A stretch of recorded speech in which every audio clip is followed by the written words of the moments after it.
Bueno, nuevamente buenas tardes a todos a esta sesión mensual de la Agrupación Mexicana para el Estudio de la Hematología. En primer lugar, nuevamente reiterarles una disculpa por este retraso, es por una cuestión de índole técnico y bueno, pues a veces son cosas involuntarias, son imponderables, pero bueno, de todas maneras vamos a continuar con la sesión como la tenemos planeada.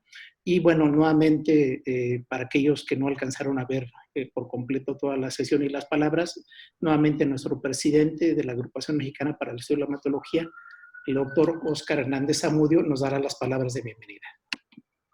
Gracias, Carlos. Agradecerles de antemano pues a la doctora Brenda Costa Maldonado, a la doctora Ángeles María de los Ángeles del Campo Martínez y obviamente al doctor Efrén Horacio Montaño Figueroa por su apoyo en la sesión.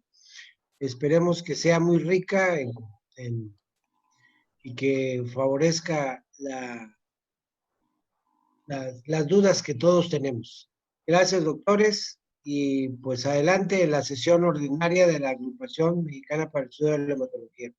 Doctor Martínez, queda usted Muchas gracias. empoderado, por favor. Adelante, gracias. Gracias, doctor Óscar.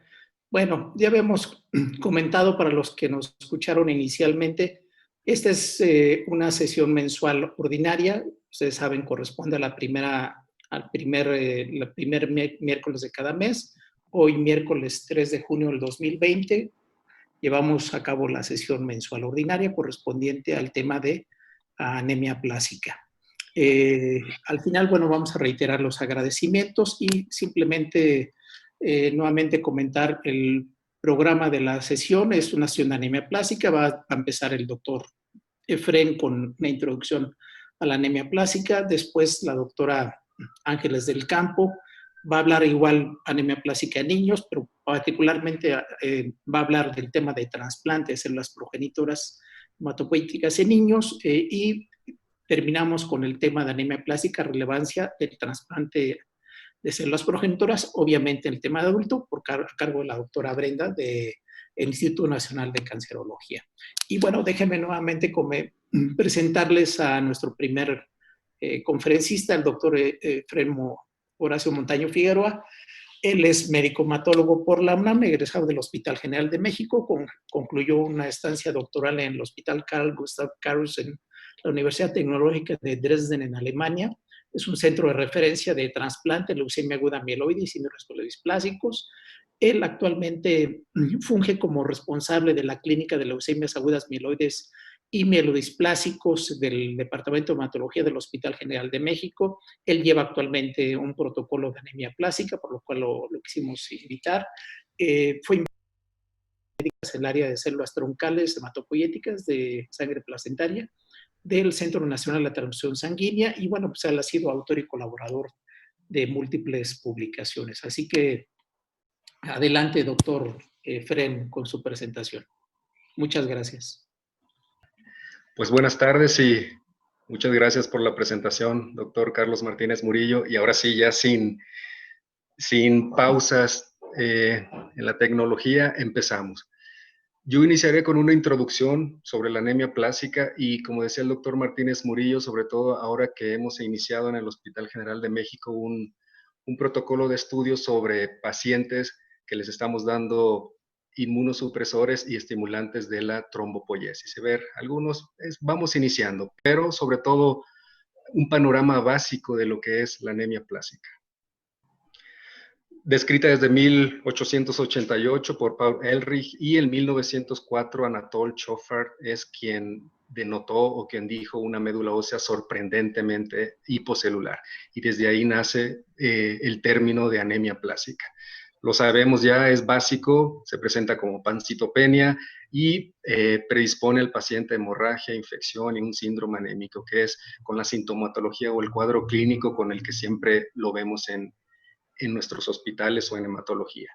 Al tener la sospecha de anemia plástica, hacemos una evaluación inicial con una citometría hemática, tenemos que descartar causas sobre todo de otro tipo inmune como hemólisis y tenemos que hacer el aspirado de médula ósea y una biopsia de hueso que finalmente nos darán el diagnóstico. Sabemos, al igual que otras patologías, hay que hacer el descarte nosológico. Entre esto está infeccioso, falla medular congénita, alguna linfoproliferación, medicamentos que hemos visto muchos casos nosotros en adultos, mielodisplasia, sobre todo la variedad hipoplásica, que realmente es en algún punto muy complicado hacer el diagnóstico diferencial entre una anemia plásica y un síndrome mielodisplásico hipoplásico. Son muy, muy parecidos. Y también algunas otras patologías reumatológicas y HPN, por supuesto. Y ya que tenemos toda la batería de estudios, pues ya la vamos a catalogar dependiendo de la severidad, y es dependiendo de esta severidad, que puede ser muy severa, no grave, o severa, pues daremos también el tratamiento óptimo para esos pacientes. Este también es un cuadro que nos ayuda a hacer como el abordaje final de todo paciente con síndrome de falla medular, hablándose de anemia plástica. Y en primer lugar, excluir mielodisplasia, mieloptisis, algún tumor que también esté afectando la médula ósea. Tenemos que hacer una citogenética, y la función del aspirado de médula es eliminar o ver que no haya blastos. En sangre periférica ya sabemos que la cantidad o la cuenta absoluta de neutrófilos es lo que nos dará más bien la severidad de esa anemia plástica.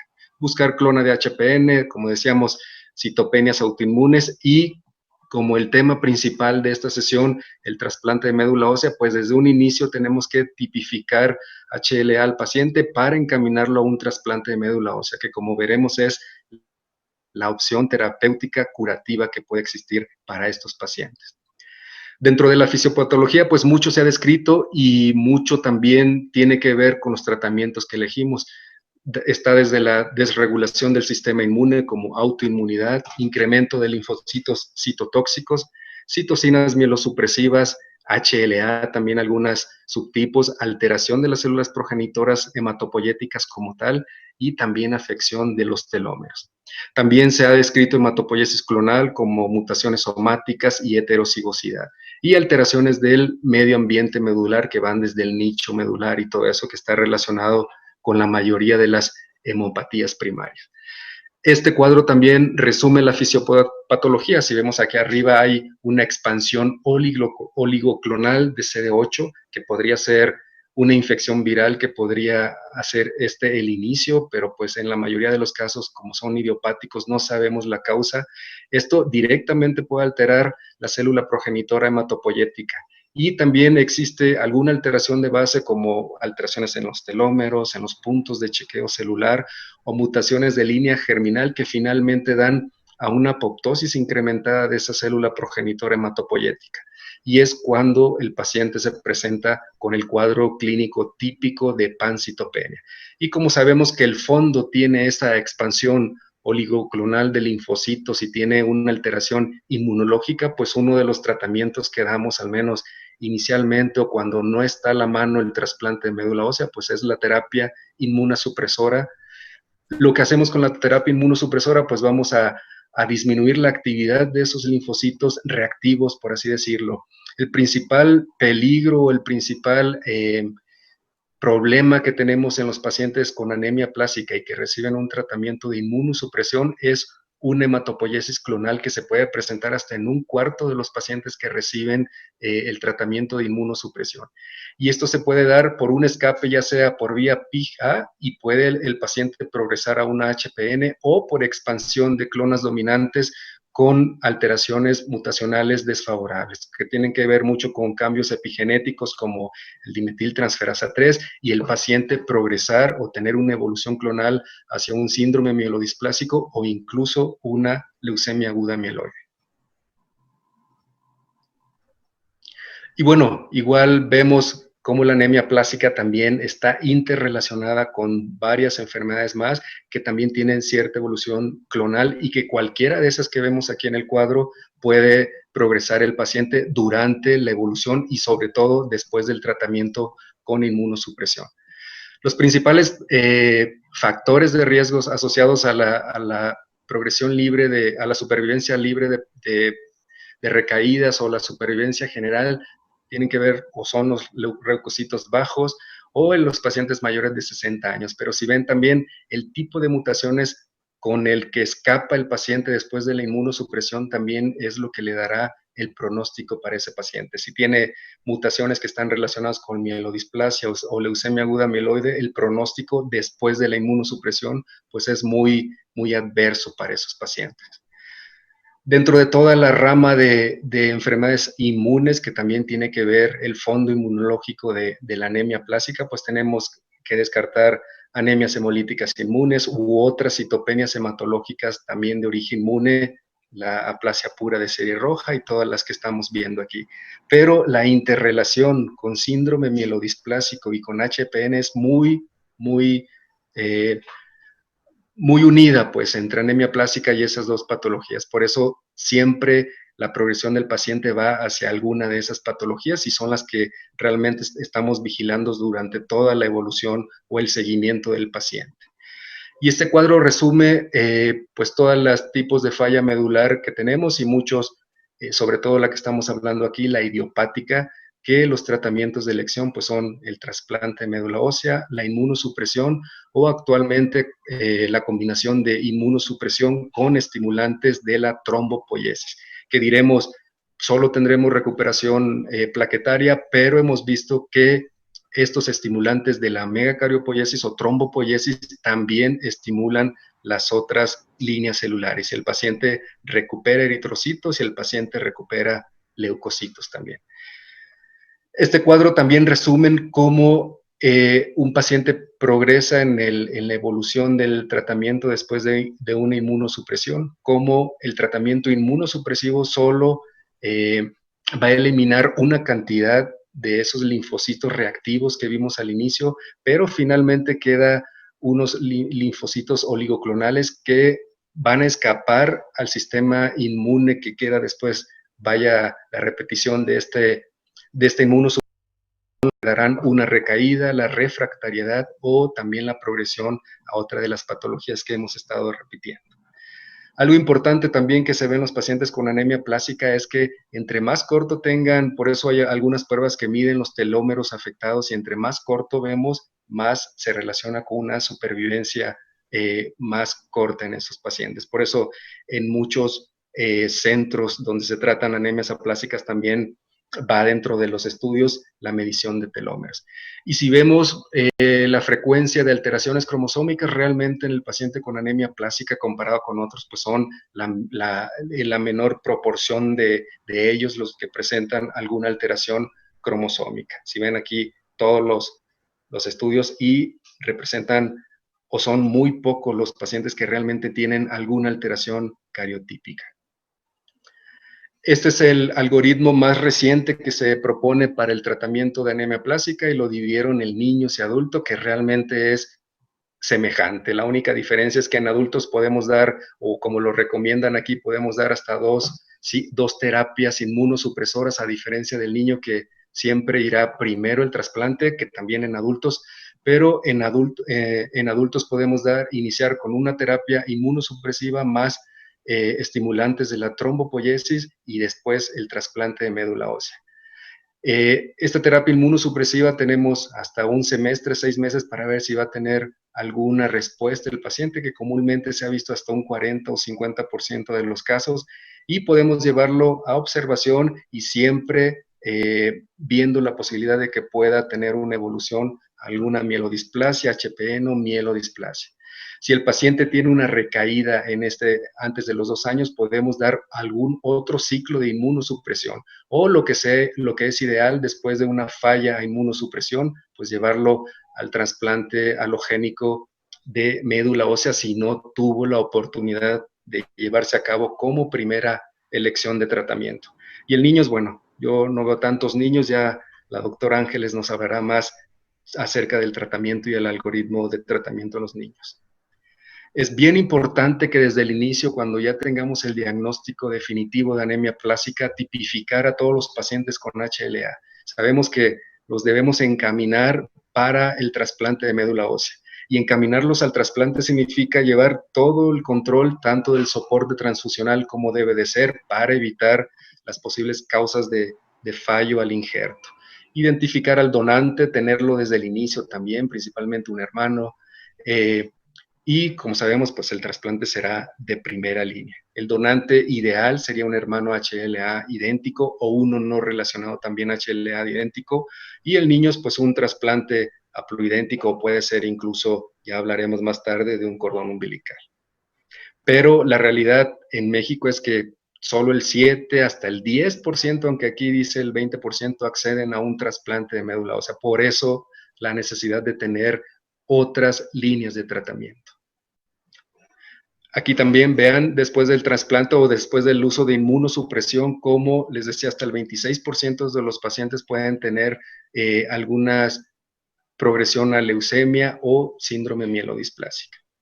Las terapias disponibles actualmente: inmunosupresión, ciclosporina, iasaglobulina, antitimocito, alemtuzumab, ciclofosfamida, que tampoco no todos los tenemos en todos los centros.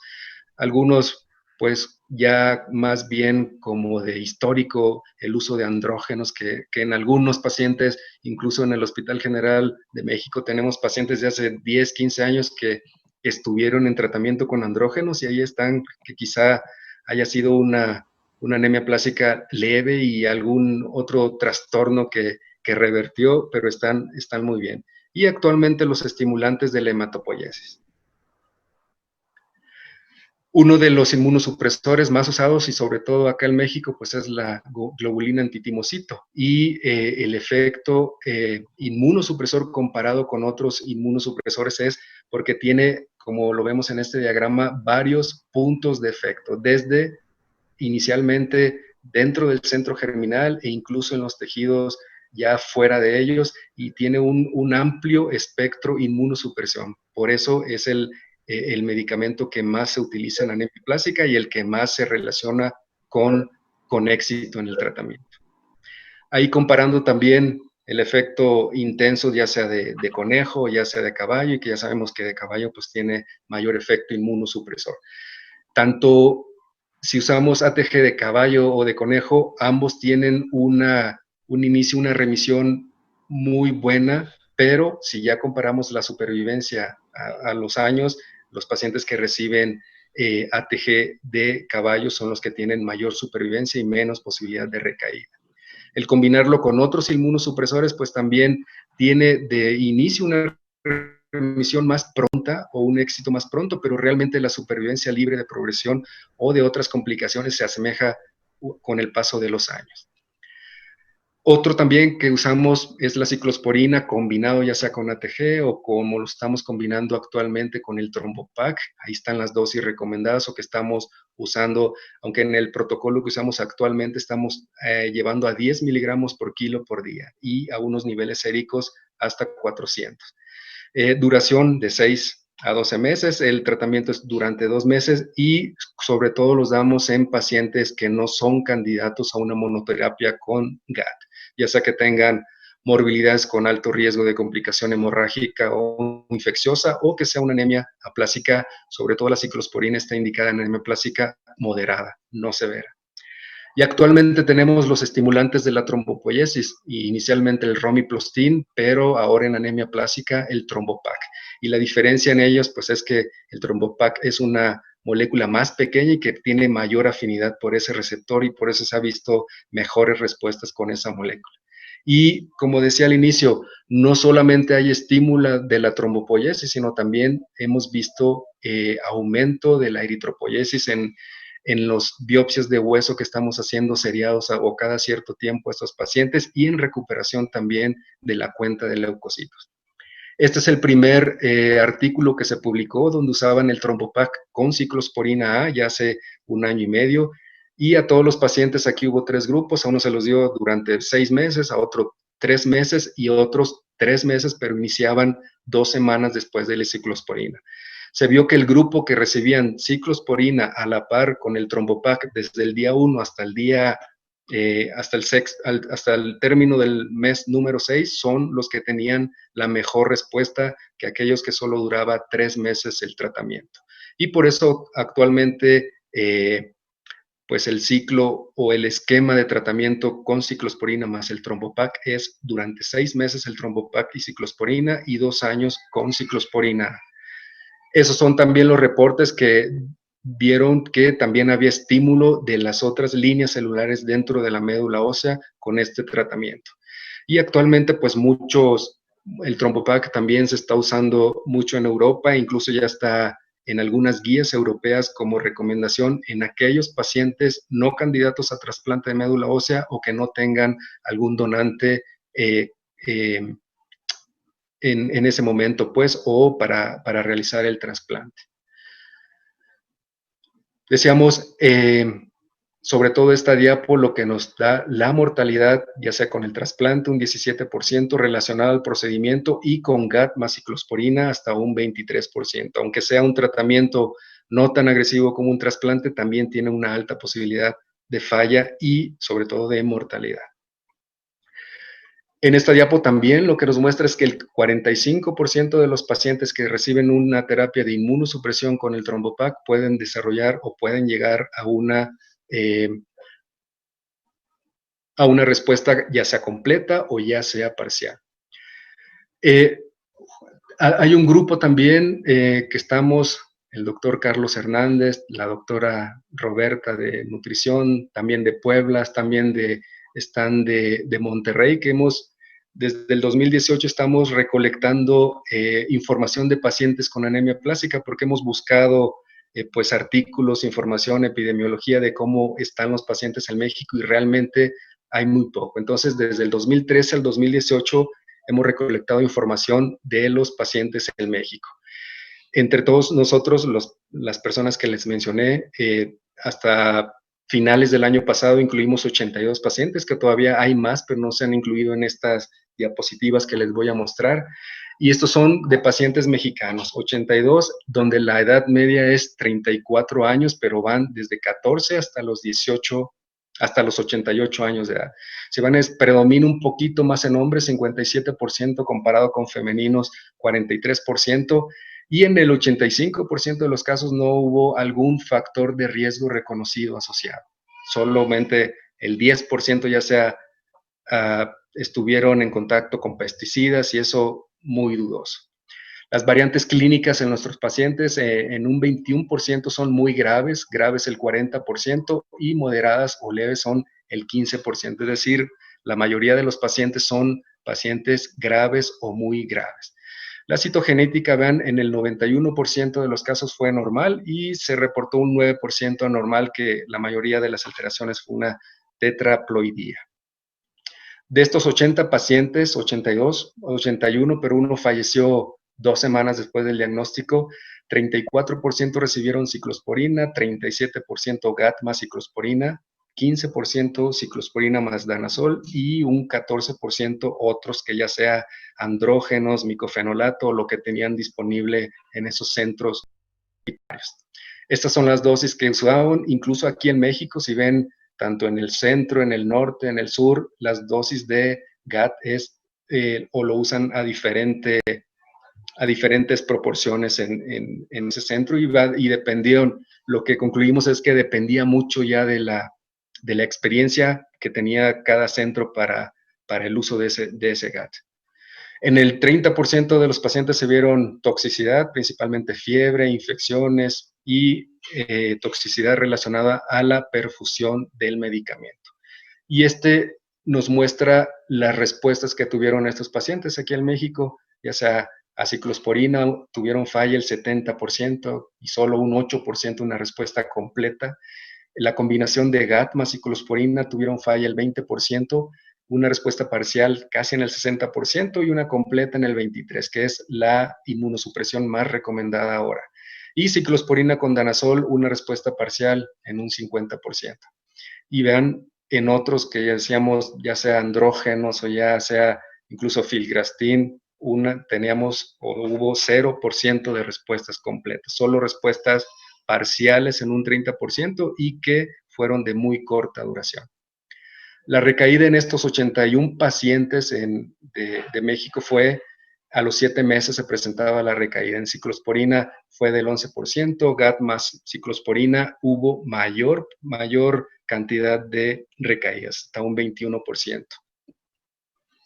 Y bueno, ya hemos sacado varios diagramas, pero esta es la que solo les muestro la supervivencia que tenemos del 2013 al año pasado, 2019, 25 meses, y a 2 años el 79% está vivo y a 4 años el 67%.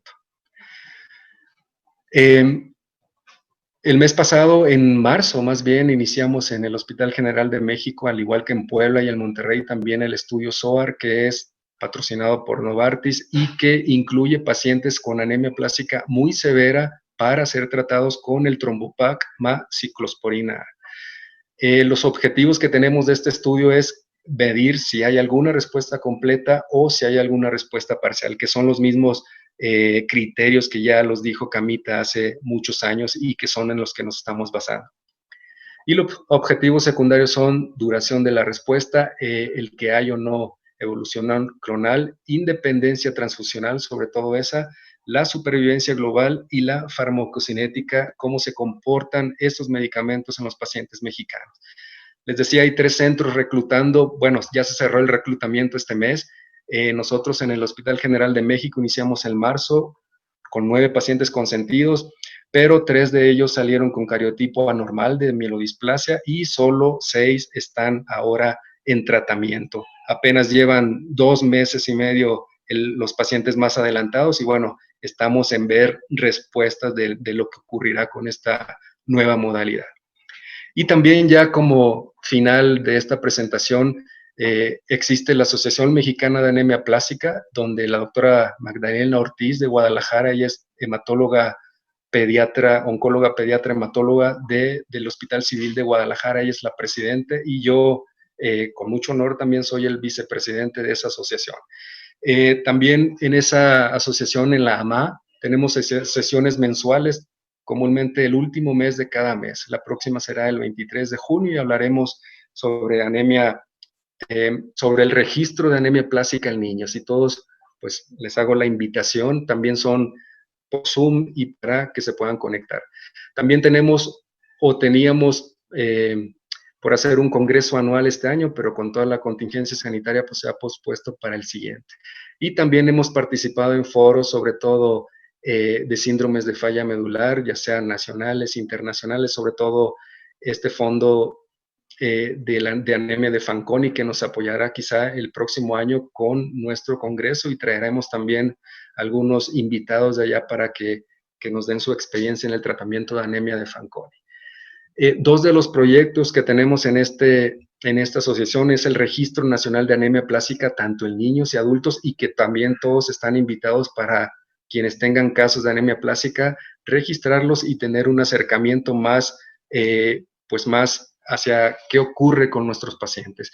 Y también se está llevando a cabo el Registro Nacional de Anemia de Fanconi, que no existe realmente mucha información sobre anemia de Fanconi en México, cómo les va y cómo es la afección, y que hemos visto también que hay pacientes adultos que se catalogan como anemia plástica o como síndrome mielodisplásico incluso, y que realmente son anemias de Fanconi, que no se hizo el diagnóstico temprano o que no había sintomatología temprana. Bueno, y el correo de la Asociación Mexicana de Anemia Plástica es la que ven ahí en la pantalla para que se comuniquen y los que tengan duda o quieran participar, pues con gusto también tenemos ese foro. Y creo que no se cargó la foto de todos los que estamos ahí, pero está la doctora Ferrer, la doctora Inés Montero Ponce, el doctor Carlos Roberto Hernández de Siglo XXI, yo y le decía la doctora Ortiz, pediatra del Hospital Civil de Guadalajara. Bueno, conclusiones, el trasplante de médula ósea es la mejor opción terapéutica y lo que veremos ya en las siguientes presentaciones. Y siempre lo mayor que tememos como hematólogos y que damos una inmunosupresión es que haya un escape clonal cuando nos pasamos con una inmunosupresión que pueda ser muy intensa. Y bueno, necesitamos también nuevos esquemas de tratamiento, sobre todo en nuestro país, que no, como vimos, no todos acceden a un trasplante de médula ósea, que sería lo ideal. Y hasta aquí termina mi presentación como introducción a la anemia plástica. Bueno, muchas gracias, doctor Efrén Montaño. Y bueno, permítanme presentar a nuestra siguiente conferencista.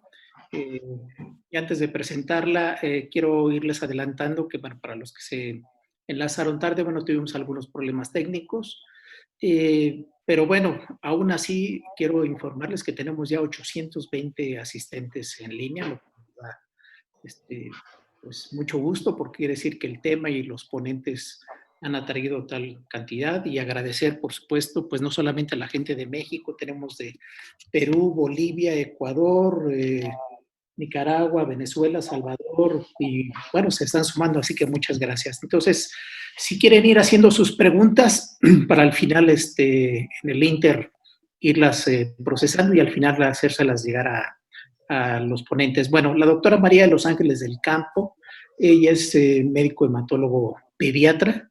Ella egresó del Centro Médico Nacional La Raza, del Hospital General de La Raza. Ella hizo la subespecialidad de hematología pediátrica en el Instituto Nacional de Pediatría. Y ella concluyó un posgrado de hematología pediátrica en el Hospital Nacional de Niños Dr. Carlos Sáenz Herrera en la ciudad de San José, en Costa Rica. Y bueno, ella recibió además adiestramiento en trasplante en el Hospital de Santiago de Chile.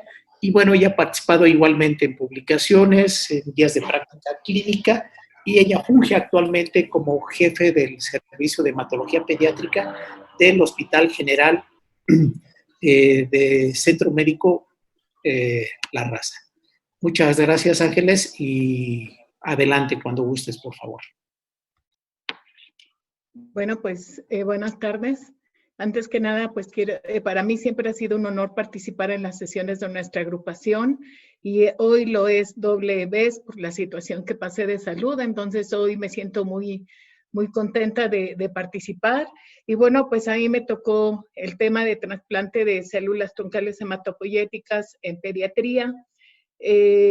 Voy a hablar acerca de unas generalidades muy breve, porque ya el doctor Efrén dijo algunas cosas, y al final pues unas conclusiones. Entonces, como sabemos, pues la anemia plástica es una enfermedad que se caracteriza por pancitopenia e hipoplasia de la médula ósea. Como ya lo comentó el doctor Efrén, el primer caso fue reportado en 1948, y sobre todo lo que quiero comentar con esta imagen es que desde hace 5 décadas grupos de mexicanos han aportado muchas cosas a lo que es el estudio de la anemia plástica. Por ejemplo, en 1970, los estudios del doctor Sánchez Medal y colaboradores han sido y tenido repercusión a nivel internacional, y como lo había dicho también el doctor Efrén, en 1996 se realizó la organización de la Asociación Mexicana de Anemia Plástica. La incidencia pues es de unos 5 casos por millón de habitantes. Sin embargo, sabemos que en México es mayor. Esto se ha asociado sobre todo a factores ambientales, aunque no se descarta algún componente genético, y tiene una incidencia trifásica. Hay 3 picos que son entre los 2 y 5 años de edad, después de los 25 y después de los 50 años de edad. Y como bien sabemos, pues hay 2 tipos que son congénita y adquirida, las cuales tienen diferencias, características clínicas que se pueden diferenciar y que se van a clasificar de acuerdo a los criterios de Camita, que fueron establecidos desde 1982. Y bueno, hablando de trasplante en anemia de Fanconi, pues nada más para recordar, la anemia de Fanconi es una enfermedad genética autosómica recesiva. Se han determinado cerca de 3 genes que se caracteriza por malformaciones congénitas, además de pancitopenia, y que tienen mayor susceptibilidad a síndromes mielodisplásicos y neoplasias como leucemia o tumores sólidos. Y bueno, en relación al trasplante en esta patología, pues recordar que el primer trasplante que se hizo de donador relacionado fue en 1939. Hubo falla de injerto. Posteriormente, el primer trasplante exitoso fue en la década de los 70, en 1972. Y algo que influyó mucho en la sobrevida de estos pacientes fue el esquema que realizó la doctora Gluckman de acondicionamiento, ya que en la década de los 80 se utilizaba ciclofosfamida a dosis altas y radioterapia también a dosis altas.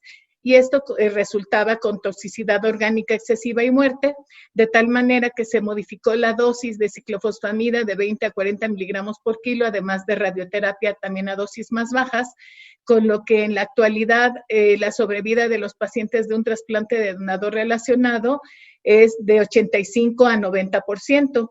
Y el primer trasplante de donador no relacionado, por ejemplo, de un cordón umbilical, se realizó en 1988 y en la actualidad se tiene una sobrevida que ha ido modificándose también a través de los años desde un 33 hasta un 80%. Y se ha visto que en estos pacientes y como en todos es muy importante la edad en la que se realiza el trasplante. De hecho hay controversia.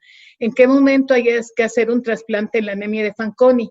Si cuando se diagnostica o cuando tiene requerimientos transfusionales. Hay quien dice que incluso aunque no los tenga, debería de hacerse por la transformación que pueden hacer a enfermedades malignas. Y hay factores que han contribuido, por ejemplo, los que se trasplantan después de los 10 años de edad o más de 20 transfusiones o que son citomegalovirus positivos, pues esos son factores de riesgo para el éxito en estos pacientes. Por ejemplo, este es un estudio del Grupo Europeo, es un estudio importante en donde se incluyeron 795 pacientes con anemia de Fanconi, a los que se les realizó trasplante tanto de donador relacionado como algunos de donador no relacionado. Y lo más relevante de este estudio fue cómo, vean ustedes, cómo la sobrevida es mucho mejor después del año 2000, en donde mejoró sobre todo la de donador no relacionado. Y esto también porque fue porque también se empezó a utilizar la fludarabina como esquema de acondicionamiento. Sabemos que los pacientes que tienen anemia de Fanconi son muy sensibles a los agentes de unión del DNA, como es el busulfán, la ciclofosfamida, de tal manera que el usar la fludarabina, que no es mieloablativo y que también es inmunosupresor, pues dio mucho mejores resultados. Por otro, también algo importante que se encontró en este estudio, que el único factor determinante para presentar enfermedad digerto contra huésped fue en los pacientes que eran de donador no relacionado.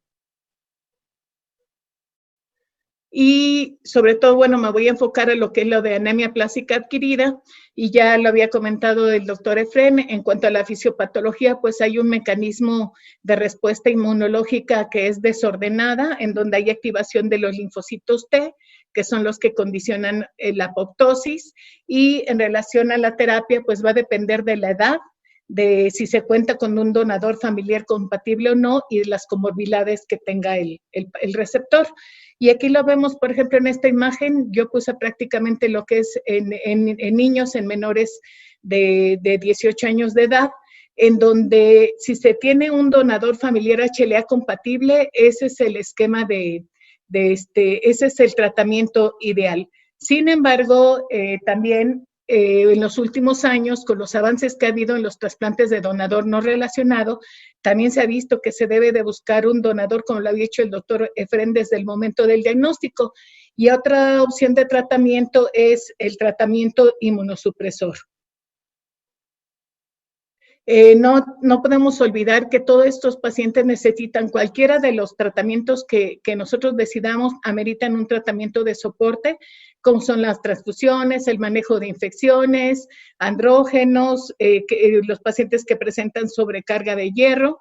Y ¿cómo va a actuar el tratamiento inmunosupresor? Bueno, también ya lo había comentado el doctor Efrén, que la globulina antilinfocito desde incluso 1982 se estableció como el tratamiento estándar de inmunosupresión, el cual actúa a través de fijación del complemento, y hay una citotoxicidad de los linfocitos T que, asociado con ciclosporina, pues da mejores respuestas, más estables y con menos riesgo de recaída. Y siempre pues hay que comparan, ya sabemos el manejo, y siempre se dice cuál es la mejor. Bueno, pues hay estudios donde señalan que la de caballo puede ser mejor, hay estudios donde mencionan que presentan resultados similares. Por ejemplo, en este estudio, la sobrevida, sobre todo a 10 años, fue de 96% en los que se utilizó de caballo, 84% la de conejo.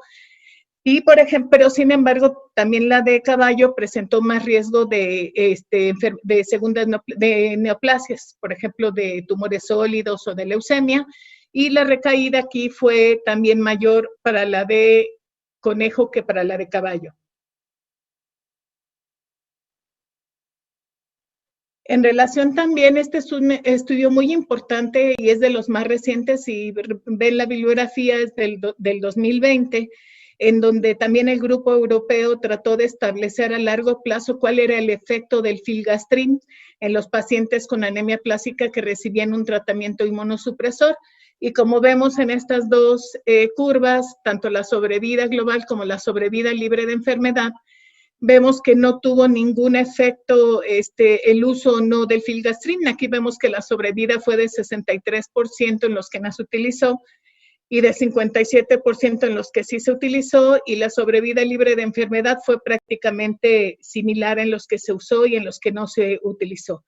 Rápidamente les quiero presentar un estudio que fue cortesía del doctor Martínez Villegas de nuestro servicio, en donde se incluyeron 72 pacientes con diagnóstico de anemia plástica grave y muy grave, fueron más varones que mujeres. En 65 pacientes, que fue el 85%, se les dio globulina de caballo, y en 11 pacientes de conejo. ¿Por qué? Porque antes del 2007 pues contábamos con globulina de caballo, actualmente solamente con de conejo, y aquí vemos que la sobrevida global fue casi del 60% a un seguimiento de 11 años, y la sobrevida global con caballo fue de 54% y de conejo 73%.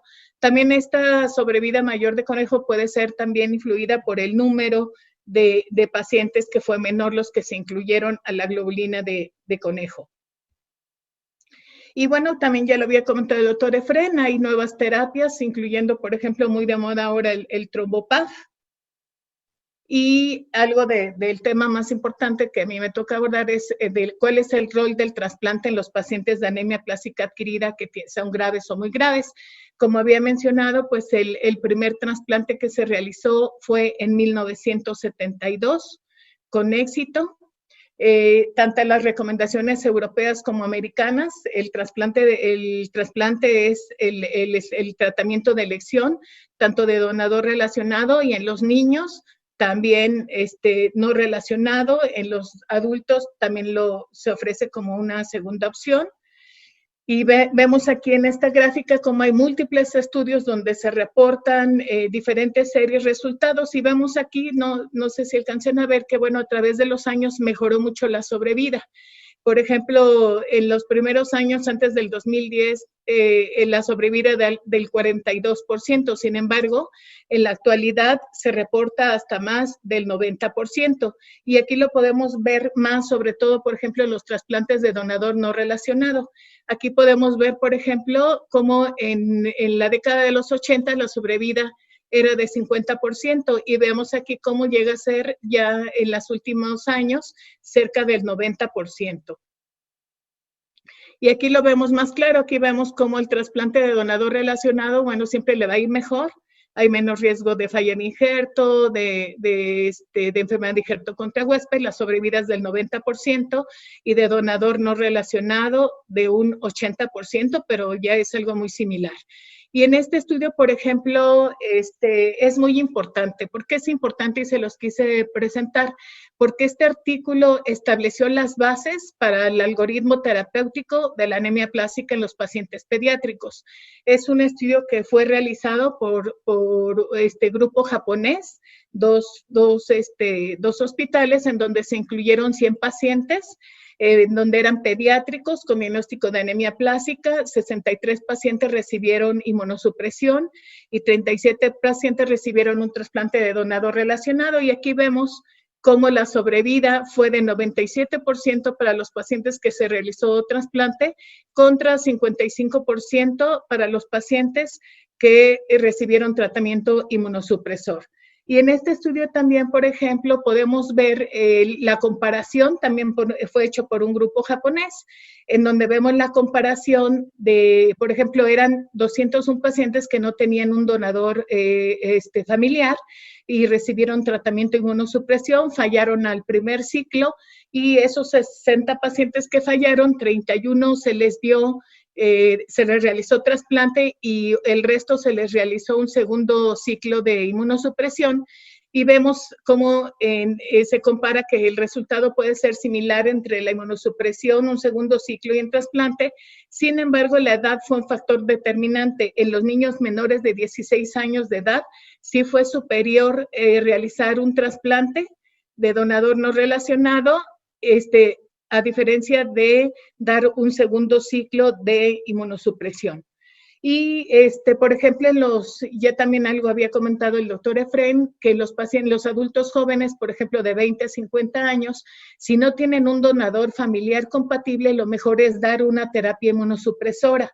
El trasplante de donador no relacionado se sugiere un haploidéntico, sobre todo para aquellos pacientes que no tienen respuesta sostenida a ese tratamiento inmunosupresor, y sobre todo porque hay barreras para también tener un donador alternativo, por ejemplo, el acceso a él, el que hay mayor riesgo de falla de injerto o también el mayor riesgo de enfermedad de injerto contra huésped.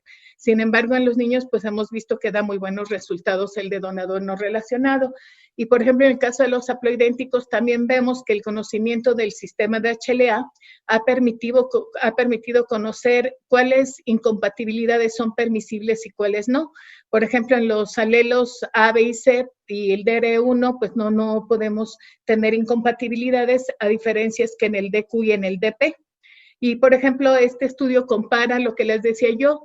Estos fueron también 1,448 pacientes donde se les realizó trasplante tanto de donador relacionado y no relacionado, y vemos como siempre pues el mayor riesgo de enfermedad de injerto contra huésped, tanto agudo como crónico, fue para los de donador no relacionado. ¿Cuál es la mejor fuente también que se necesita para un trasplante que sea más exitoso? Siempre, pues aquí es la médula ósea. Aquí vemos, por ejemplo, en esta revisión que fue del 83% contra 70% de sangre periférica, y esto es porque la médula tiene más estroma, más células mesenquimales. Sin embargo, si no tenemos acceso a médula ósea, también es permisible hacerlo de sangre periférica.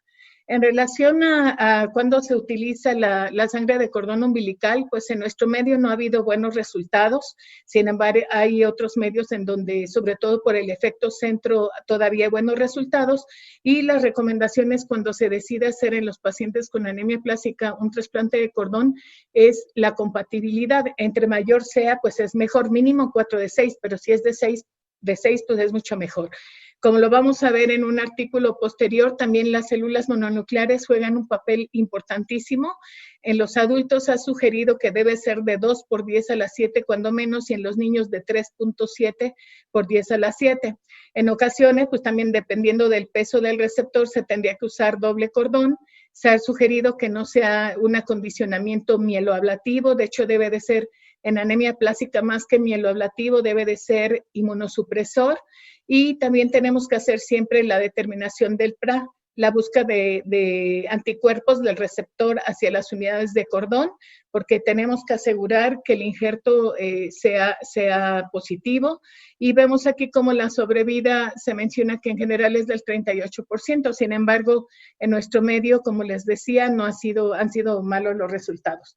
Este estudio, por ejemplo, es importante porque señala precisamente lo que les decía hace un ratito, como el papel que juegan las células mononucleares. Este es un estudio en donde se incluyeron 71 pacientes con una edad media de 3 años, incluyeron 22 adultos, y los que ven en color verde son los factores que intervienen para una buena o mala respuesta al trasplante. Aquí vemos que tenían más de 20 transfusiones, el 56% de los pacientes, que el trasplante ante el diagnóstico que hizo el trasplante fueron la media de 14 meses, En 57 pacientes solo se administró una unidad, en 14 2 unidades. El esquema de intensidad reducida fue en 68%, se utilizó dosis bajas y altas también de irradiación y en el casi 80% de los pacientes se utilizó globulina antilinfocito. Y aquí vemos lo que concluyeron en este estudio, que es muy importante la cantidad de células mononucleares, tanto en el tiempo de injerto, aquí lo podemos ver cómo injertaron más rápido cuando tenían más de 3.9 por 10 a la 7, y vemos también cómo la sobrevida global fue mucho mejor en los pacientes que tenían más de 3.9 por 10 a la 7 de mononucleares que los que tenían abajo de esta cantidad, que fue la sobrevida de 48 contra 18%. Y en relación al trasplante haploidéntico, ustedes saben que estamos en la era del trasplante haploidéntico. Las ventajas, pues, es de que cualquiera de nosotros podemos tener un donador en el 95% de los casos, de tal manera que puede realizarse en forma temprana, es menos costoso que el de sangre de cordón umbilical, sin embargo, también tiene sus desventajas. Tenemos que hacer la realización, por ejemplo, del PRA, igual que lo hacemos en el cordón.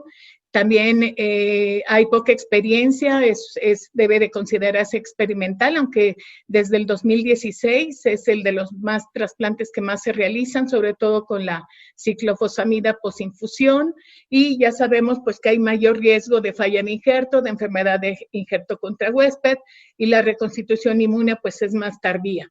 Y esto es lo que les decía yo hace un momento, que debe de reservarse para aquellos pacientes que tienen un donador, que no tienen un donador relacionado o que ha habido falla a un trasplante.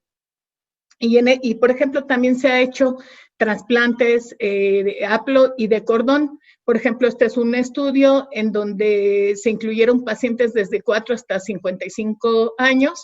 Fueron 14 pacientes con anemia plástica y 7 con síndrome mielodisplásico. El acondicionamiento fue con fludarabina, globulina antilinfocito, ciclofosfamida, y la cantidad aquí vemos de cordón que se utilizó. Vemos aquí que fue lo que les comentaba, que debe de haber por lo menos 3.7 por 10 a la 7 de mononucleares. Se infundieron de CD34 con una media de 1.5 por 10 a la 5, y de las células de sangre periférica fueron de CD34 3.2 por 10 a la 6. Y aquí vemos que hubo una respuesta global hasta del 90%. El injerto incluso ocurrió en forma temprana en algunos pacientes. El que injertó más temprano fue de 9 días y el más tardío de 22 días. Y la enfermedad de injerto contra huésped se presentó grado 2 y 4 en un 30%, y vemos cómo la enfermedad de injerto contra huésped crónico, las complicaciones siempre son tardía, se presentó hasta en un 50%, sin embargo, puede ser también una opción de tratamiento para estos pacientes. ¿Y cuál es el mejor esquema de acondicionamiento para los pacientes de donador no relacionado? Pues el que más ha sugerido es el de usar, como les decía yo, algo que sea más que mieloablativo, que sea inmunosupresor, la fludarabina, ciclofosfamida, globulina antilinfocito y la radioterapia a dosis bajas. Aquí en este artículo sugieren también sustituir la radioterapia por el alemtuzumab. Sin embargo, es muy importante considerar sobre todo los pacientes de trasplante de donador no relacionado, que la globulina antilinfocito y la radioterapia es fundamental para la evolución de estos pacientes. Aquí vemos también, por ejemplo, que también la globulina antilinfocito se compara en el acondicionamiento, cuál es mejor. En esta referencia bibliográfica vemos cómo la enfermedad de injerto contra huésped, tanto en los trasplantes de donador relacionado como no relacionado, y tanto aguda como crónica, fue mayor con los de globulina antilinfocito de caballo. Y vemos aquí cómo en el trasplante de donador relacionado la sobrevida fue muy similar. Sin embargo, en la de donador no relacionado, la sobrevida fue mejor con la de conejo. Entonces también, como decía hace rato el doctor Efrén, podemos utilizar de caballo o de conejo, y aquí en este artículo pues todavía está más de parte de la de conejo. En relación a las complicaciones, como les mencionaba hace un ratito, estas se van incrementando a través de los años, sobre todo en los trasplantes de donador no relacionado. Aquí vemos cómo es la diferencia al primer año, al segundo y al tercer año, cómo en los de donador no relacionado siempre se van incrementando las las complicaciones. Y este artículo me gusta mucho y quise presentárselos porque aquí menciona sobre todo los factores que pueden determinar de que un trasplante sea exitoso o no. Aquí vemos que el tipo de donador no tuvo diferencia estadísticamente significativa a 9, casi 10 años de seguimiento. Y los factores más importantes, por ejemplo, la fuente, que siempre es mejor médula que sangre periférica. La edad siempre es mejor antes de los 20 años que después de los 20 años de edad. En relación desde el momento que se hace el diagnóstico al que se hace el trasplante, que es mejor hacerlo antes de los 180 días del diagnóstico que después de ellos. Y como les mencionaba, el uso de la globulina antilinfocito también da mejores resultados que no usarla. Y como dijo también el doctor Efren, una vez que se diagnostica a los pacientes, tenemos que empezar a hacer la búsqueda de un donador relacionado o bien de un donador no relacionado. Ya casi para terminar, pues les quiero comentar un poco de lo que hacemos aquí en México. El primer trasplante justo en adultos se realizó en 1979 en el Instituto Nacional de la Nutrición. Y también el primer trasplante en pediatría fue realizado, ya ustedes lo saben, por la doctora Marín en 1989. Y como saben, pues hasta el momento en México hay 32 centros de trasplante. Sin embargo, como todos sabemos, solo el 30% tenemos acceso a un donador relacionado. Quiero comentarles la experiencia de los primeros 7 trasplantes que se hicieron en el INP. Como se fijan aquí, injertaron, excepto los primeros 2 haploidénticos que se hicieron. Aquí vemos cómo fue el que tuvo falla de injerto primaria y también aquí. Y uno de los haploidénticos, 4 fueron de donador relacionado, 3 haploidénticos, uno falleció. En este momento ya van 13 pacientes, aquí faltan 6 y han sido exitosos los últimos 6 trasplantes. Y este es un estudio que es cortesía del doctor Guerrero, que fue motivo de tesis que le coordinamos este año, y se incluyeron 17 pacientes de la raza, de los cuales la edad media fue de 10 años. Como también saben, es más frecuente la anemia plástica adquirida en el hombre que en la mujer. El laboratorio, si se dan cuenta, pues todos cursaron con pancitopenia severa en los diferentes parámetros. Del tiempo del diagnóstico a que se hizo el trasplante fue prácticamente 3 meses. Todos tenían transfusiones, en todos se les hizo trasplante halogénico y la fuente en todos fue sangre periférica. El esquema de acondicionamiento que más usamos fue ciclofosfamida con radioterapia o ciclofosfamida con globulina antilinfocito. Y ven ustedes aquí, de estos pacientes, 6 pacientes fallecieron y dentro de los que fallecieron 2 de los que habían injertado. La principal causa de mortalidad fue sangrados y sobre todo las infecciones. Y vean ustedes, como les decía yo, que los efectos pueden ser tardíos, las complicaciones. Por eso estos pacientes ameritan darle vigilancia por mucho tiempo. La sobrevida global fue del 60%, para los que injertaron del 80% y para los que tuvieron falla de injerto del 40%. Y bueno, miren, ya este estudio es un estudio que se hizo, también nosotros tenemos una asociación de trasplante, aquí participaron 7 centros de trasplante y se incluyeron 42 pacientes, de los cuales 22 fueron de donador relacionado, la fuente en 8 fue médula ósea, en 14 fue sangre periférica y la sobrevida fue del 87%. Y de los de donador no relacionado, 3 fueron de sangre periférica, 17 de cordón umbilical, y la sobrevida fue del 50%. Aquí, bueno, sí ha tenido repercusión si fue de donador relacionado o de donador no relacionado.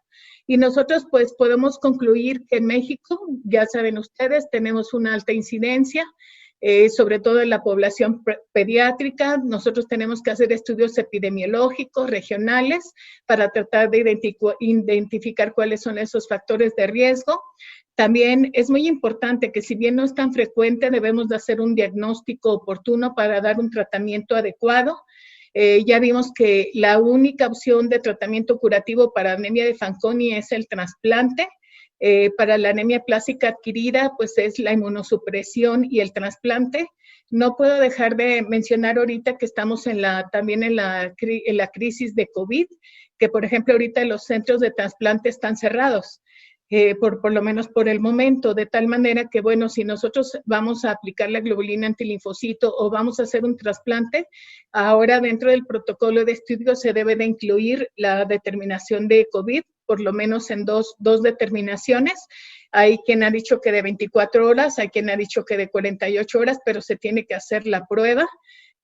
También ya habíamos visto que los factores que influyen para que un trasplante sea exitoso y la sobrevida también sea a largo plazo es entre el momento que se hace el diagnóstico y el trasplante, la edad al trasplante, la fuente de obtención de las células y también el uso o no de globulina antilinfocito. También es muy importante que si el paciente no cuenta con un donador relacionado, tratemos de buscar un donador no relacionado. El mejor esquema es incluir ahora la fludarabina, también que sean citomegalovirus negativo, y esto ha mejorado mucho la sobrevida. Y bueno, pues todo esto representa un reto muy importante, sobre todo para los países que estamos en vía de desarrollo, sobre todo por las condiciones sociales, culturales y sobre todo económicas.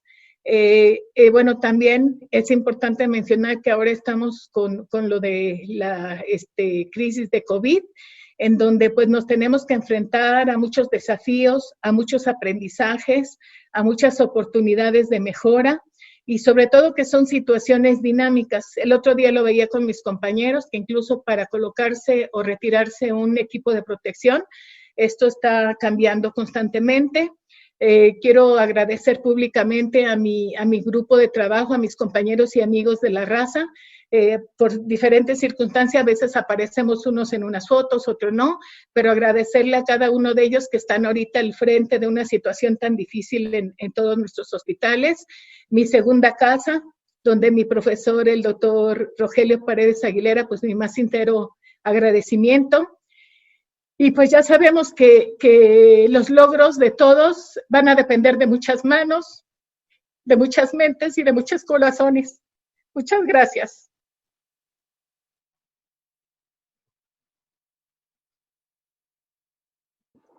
Bueno, doctor Ángeles, muchas gracias por tu presentación. Pues yo te quiero felicitar porque a pesar de lo que estás pasando, de la infección por COVID, creo que ya lo hemos mencionado, tú no tienes ningún problema en que lo digamos abiertamente, y a pesar de estar pasando, pues a los 12 días estás adelante en esta sesión, te queremos felicitar y bueno, pues motivar para que sigas adelante, porque pues todavía hay mucho trabajo todavía por delante, así que sí. Muchas gracias por estar con nosotros. Gracias a ti, Carlos. Bueno, y bueno, les comento que estamos, y agradecerles a los tres ponentes. Esta es al día de hoy la sesión más, o una de las sesiones más importantes desde el punto de vista de asistencia. Tenemos en línea a través de este webinar casi 900 personas. Y además con la transmisión de Facebook Live no me queda la menor duda que estamos pasando las 1000 personas, tanto nacionales como internacionales. Así que, bueno, pues deben sentirse satisfechos por este gran logro. Bueno, el siguiente tema lo va a presentar la doctora Brenda Lizeth Acosta Maldonado. La doctora Brenda, ella es egresada de la Facultad de Medicina de la Universidad Autónoma de Chihuahua, donde posteriormente realizó la especialidad de Medicina Interna en el Hospital General de Chihuahua, doctor Salvador Subirán Anchondo, de la Universidad Autónoma de Chihuahua. Ella posteriormente hizo la subespecialidad de hematología en el Instituto Nacional de Cancerología. Hizo además una subespecialidad en alta especialidad de trasplante de células progenitoras hematopoyéticas en el propio instituto en INCAN. Y bueno, pues actualmente la doctora Brenda es médico adscrito a la propia unidad de trasplante de células progenitoras. Han constituido pues ya en la realidad al día de hoy una importante escuela de médicos que se dedican a trasplante y el cual pues yo agradezco porque ahí reciben a nuestros residentes. Hola, buenas tardes, ¿me escuchan? Perfectamente, Brenda. Ok. Bueno, pues muchísimas gracias por la invitación. Como lo comentó el doctor, ahorita estoy en la unidad de trasplante de médula ósea en el Instituto Nacional de Cancerología. Yo lo único que les quiero comentar es que, bueno, nosotros tenemos la oportunidad de ser uno de los únicos centros de Secretaría de Salud o de públicos que ahorita seguimos realizando trasplante. La verdad es que hemos tenido que disminuir mucho la cantidad de ellos, pero pues por el momento todavía estamos prestando un poco de atención. Bueno, ahora sí, vamos a platicar sobre la anemia plástica y la relevancia que tiene el trasplante en los adultos. Hay varias cosas que el doctor Efren ya nos hizo favor de comentarnos sobre las generalidades y también la doctora sobre el trasplante en niños. La verdad es que en adultos algunas cosas son un poquito diferentes. Entonces yo me voy a enfocar más en esto. El orden que yo voy a llevar es hablar un poquito de incidencia, aunque ya lo han tratado, lo que es el trasplante en anemia plástica en adultos, cuándo está indicado el trasplante, qué paciente es elegible a un trasplante, qué escalas de riesgo o de valoración utilizamos, los regímenes de acondicionamiento y sobre los donadores alternativos. Bueno, este es un estudio que yo encontré del doctor López Karpovich. Hay pocos estudios en México, pero rápidamente quiero comentarles de este que yo encontré. Esto fue de 19 años en el Instituto Nacional de la Nutrición. Fueron 51 casos. En este caso, 22 hombres, 27 mujeres. La mediana edad de 35 años. Y el 75% de los pacientes eran de un diagnóstico de anemia plástica idiopática. Y del 5 al 10%, perdón, del 10 al 15%, ahí tengo un error, fueron con detección de clona de HPN. En este caso, los pacientes fueron el 50%, 57% grave y el 20% muy grave. De ellos solamente se trasplantaron 8 pacientes, siendo 7 de anemia plástica grave y 1 con clona de HPN. En este caso, los pacientes que se trasplantaron tuvieron una supervivencia a 4.65 años y solo 1 cursó con ESH. Ahorita, como lo comentaban los doctores, hay poca información de lo que, bueno, en adultos, ya lo que estoy viendo es que el doctor Efren y ellos están desarrollando este grupo de la anemia plástica y ya tienen datos más fidedignos. Algo que también encontré es que la mediana de años de presentación, con lo que comentó el doctor, es parecida a 35 años, y también, en teoría, tanto los hombres como las mujeres en la literatura internacional son iguales. En el caso de los adultos, como lo han reportado ellos, y en los niños en México, hay un poquito más de inclinación hacia lo que es la presentación en hombres. Bueno, me voy a ir a algo importante. El doctor también ya lo mencionó. ¿Cómo se clasifica la anemia plástica? Para nosotros es muy importante porque pues de ahí nos vamos a encaminar para decidir lo que es el trasplante. Él ya lo puso, la que es no grave, generalmente esta no cumple criterios de grave ni muy grave y solamente requiere, en muchas ocasiones no requiere apoyo, simplemente vigilancia. Cuando la celularidad ya es menor al 25% en el aspirado de médula ósea o de un menor a 30%, pero cuando hay poca celularidad residual de células progenitoras, o también cuando el paciente tiene al menos 2 de los siguientes parámetros, como son los neutrófilos menos de 500, las plaquetas menos de 20,000, o el recuento de reticulocitos periféricos menor a 20,000. Estos ya nos hablan de una anemia plástica que ya se presenta con sintomatología, igual como el doctor lo comentó, con anemia, con neutropenias, con infecciones. Entonces, desde aquí, el paciente ya empieza a ser candidato a un trasplante. Y bueno, aquellos que son muy graves, que tienen unos neutrófilos menores de 200, pues también son los candidatos a trasplante. Y esto pues es por las alto riesgo de comorbilidades que presenta.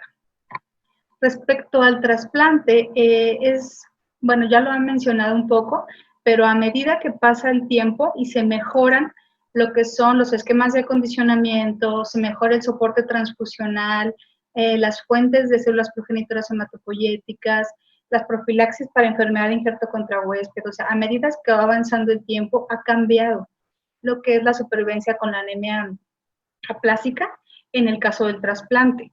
Lo que sí hay que recordar es que el trasplante es la única cura para la anemia aplásica, por ello, pues sigue siendo una parte muy relevante. Aquí en la imagen se observa cómo la médula ósea ofrece una ventaja a la terapia con inmunosupresores. Incluso las supervivencias con trasplantes se hablan del 80%. Hay otro estudio que está hecho en niños, también como lo comentaba la doctora, que son menores de 15 años y en ellos casi se alcanza al 100% de la supervivencia. Algo que nosotros presentamos al ver adultos es que a medida que avanza la edad, aumenta la mortalidad. Y en esta enfermedad es muy específica esta característica. Dentro de las guías, lo vamos a ver ahorita, pero todos aquellos que mayores de 40 años tienen una mortalidad hasta de un 50%. Aquí les presento lo que es el reporte que da la Asociación Europea de Trasplante de Médula Ósea, y ellos reportan que se están haciendo trasplantes alogénicos solamente en 4.7% de pacientes con falla medular. En nuestro caso, por ser adultos, pues realmente el gran porcentaje, la mayoría, más o menos el 75-80%, son anemia plástica adquirida. ¿Ok? Un bajo porcentaje son secundarias y en este momento, pues es raro que nos llegue una anemia de Fanconi o alguna enfermedad congénita como las que presentó la doctora. Algo también muy importante es que tenemos que recordar que un donador compatible, 100% idéntico, relacionado, solamente lo encontramos en el 25% de las ocasiones. Es decir, aunque yo tenga 10 hermanos, mi posibilidad de tener un donador de este tipo es de un 25%, y lo mismo si tengo uno o tengo dos. Entonces, pues nada nos asegura que podamos tener. Incluso este es uno de los factores más importantes que ha determinado qué pacientes se llevan o no a trasplante. Como se ha mencionado en otras ocasiones, es el que tiene un donador compatible y el que no. Bueno, otra cosa que han mencionado es que tenemos otra opción de tratamiento, que es el tratamiento inmunosupresor, que en este caso es para aquellos pacientes cuando no son candidatos a un trasplante de células progenitoras. Algo muy importante que ya mencionaron es que cuando tenemos un paciente que es potencial a un trasplante de médula ósea, tenemos que cuidar mucho lo que son las transfusiones.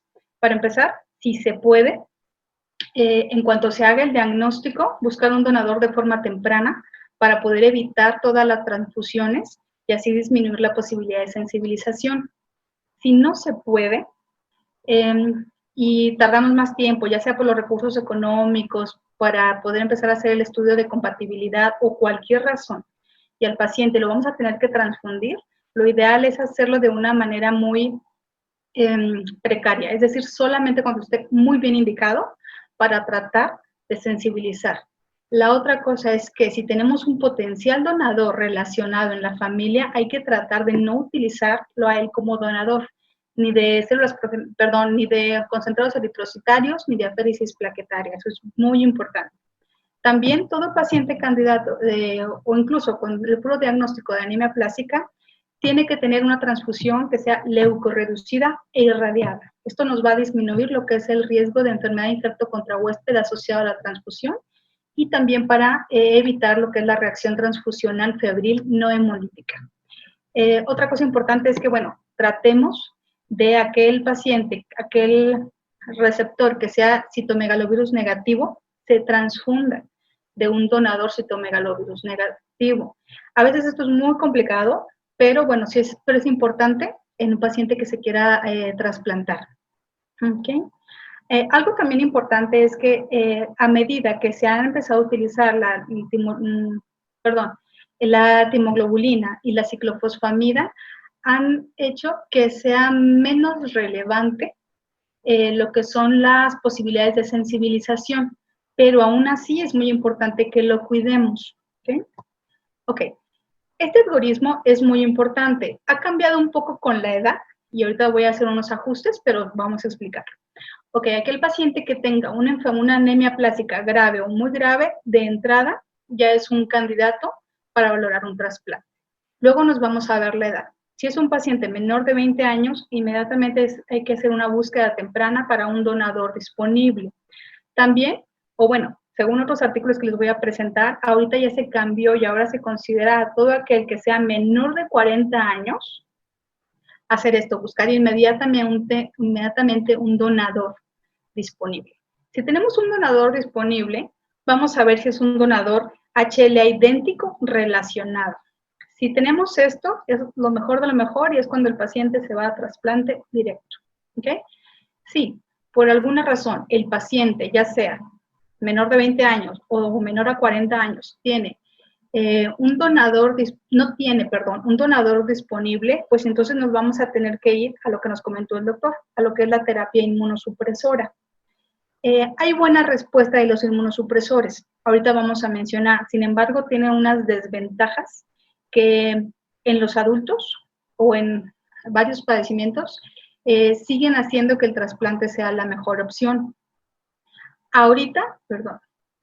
Cuando el paciente no responde a un manejo inmunosupresor, ya sea con timoglobulina o aparte con ciclosporina y aparte con trombopac o con este conjunto de inmunosupresores, si no tenemos respuesta o el paciente es refractario, lo ideal es que valoremos si aún es candidato a trasplante. Si aún lo es, entonces hay que hacer una búsqueda de donador, pero ahora sí podemos intentar un donador HLA idéntico, pero no relacionado. Y esto pues son en las bases de datos internacionales. Algo también importante es que en adultos ya no utilizamos el cordón umbilical, como sí se hace en niños. Nosotros no lo utilizamos por la cantidad de células disponibles que vienen en el cordón, porque hay muchas fallas de injerto y porque en México lamentablemente no tenemos la disponibilidad de cordones con una buena celularidad o con una buena calidad que nos permitan hacerlo de una forma adecuada. Incluso en el mundo, una vez que empezó lo que es el trasplante haploidéntico, ya también está un poquito en desuso lo que es el cordón umbilical para pacientes adultos, que es muy diferente en niños. ¿Okay? Bueno, entonces hasta este momento ya sabemos que si el paciente tiene menos de 40 años, hay que buscarle un donador. Si encontramos uno HLA idéntico de donador relacionado, nos vamos inmediatamente a trasplante. Si fallan inmunosupresores, nos vamos a buscar otro tipo de donador.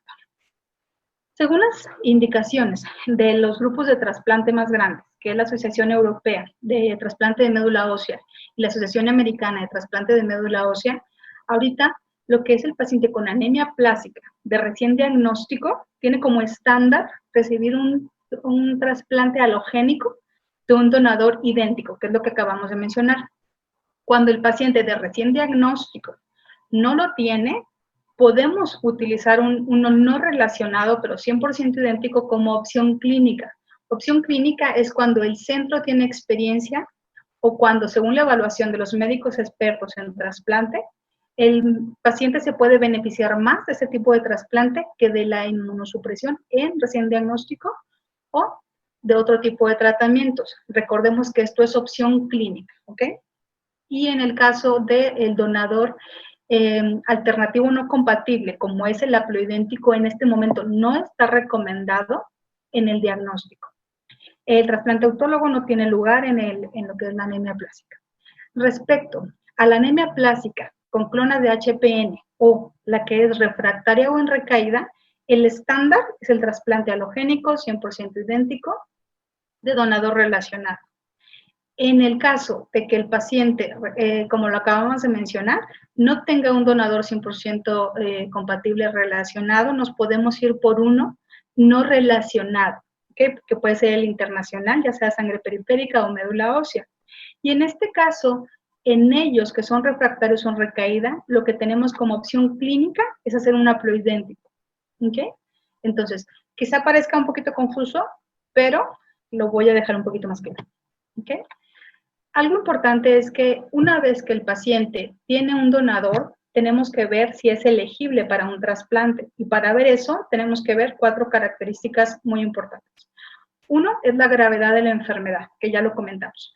Se trasplanta aquel paciente que tenga anemia plástica grave y muy grave, o el refractario a terapia inmunosupresora.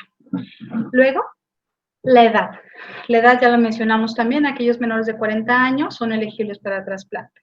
Respecto a las comorbilidades, es importante que el paciente tenga un estado funcional adecuado y evaluar las comorbilidades. Aquí lo hacemos, ahorita voy a presentar un score de comorbilidades. Y también saber si el paciente tiene infecciones activas o latentes. Todo esto nos hace ver si el paciente tolera o no tolera este tipo de tratamiento. Y también, pues las condiciones, aunque hay pacientes que pueden llegar a tener 60 o más años, pueden tener muy buen ECOG y no tener ninguna comorbilidad y no tener infecciones. Entonces, en ellos tenemos que valorarlos porque se pueden llegar a beneficiar, claro, con unas adaptaciones al esquema de acondicionamiento.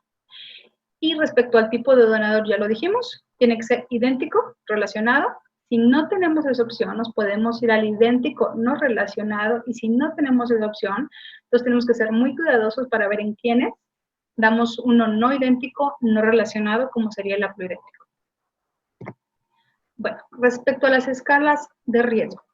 En el trasplante halogénico utilizamos dos como de forma un poco más estándar, que es la del Grupo Europeo de Trasplante de Médula Ósea, en el cual valora la probabilidad de supervivencia y la mortalidad que se asocia al tratamiento. Y esto lo hace a 5 años. Este score valora, bueno, en anemia plástica valora 4, pero en general valora 5 parámetros. La edad del paciente, que dijimos que en este caso es muy importante. En este caso, el estadio clínico de la enfermedad no aplica, como en leucemia o en otros diagnósticos. Otro que importa es el intervalo del diagnóstico al trasplante, aquí siendo menor a 12 meses o mayor a 12 meses. El tipo de donador, como ya dijimos, si es un idéntico o un no relacionado. Y también la combinación de género, es decir, el donador con el receptor. Si es mujer, para un receptor hombre, siempre es un poco más riesgoso. Entonces, si ven, pues ya de entrada, si el paciente es mayor de 40 años, ya tenemos un score de 2.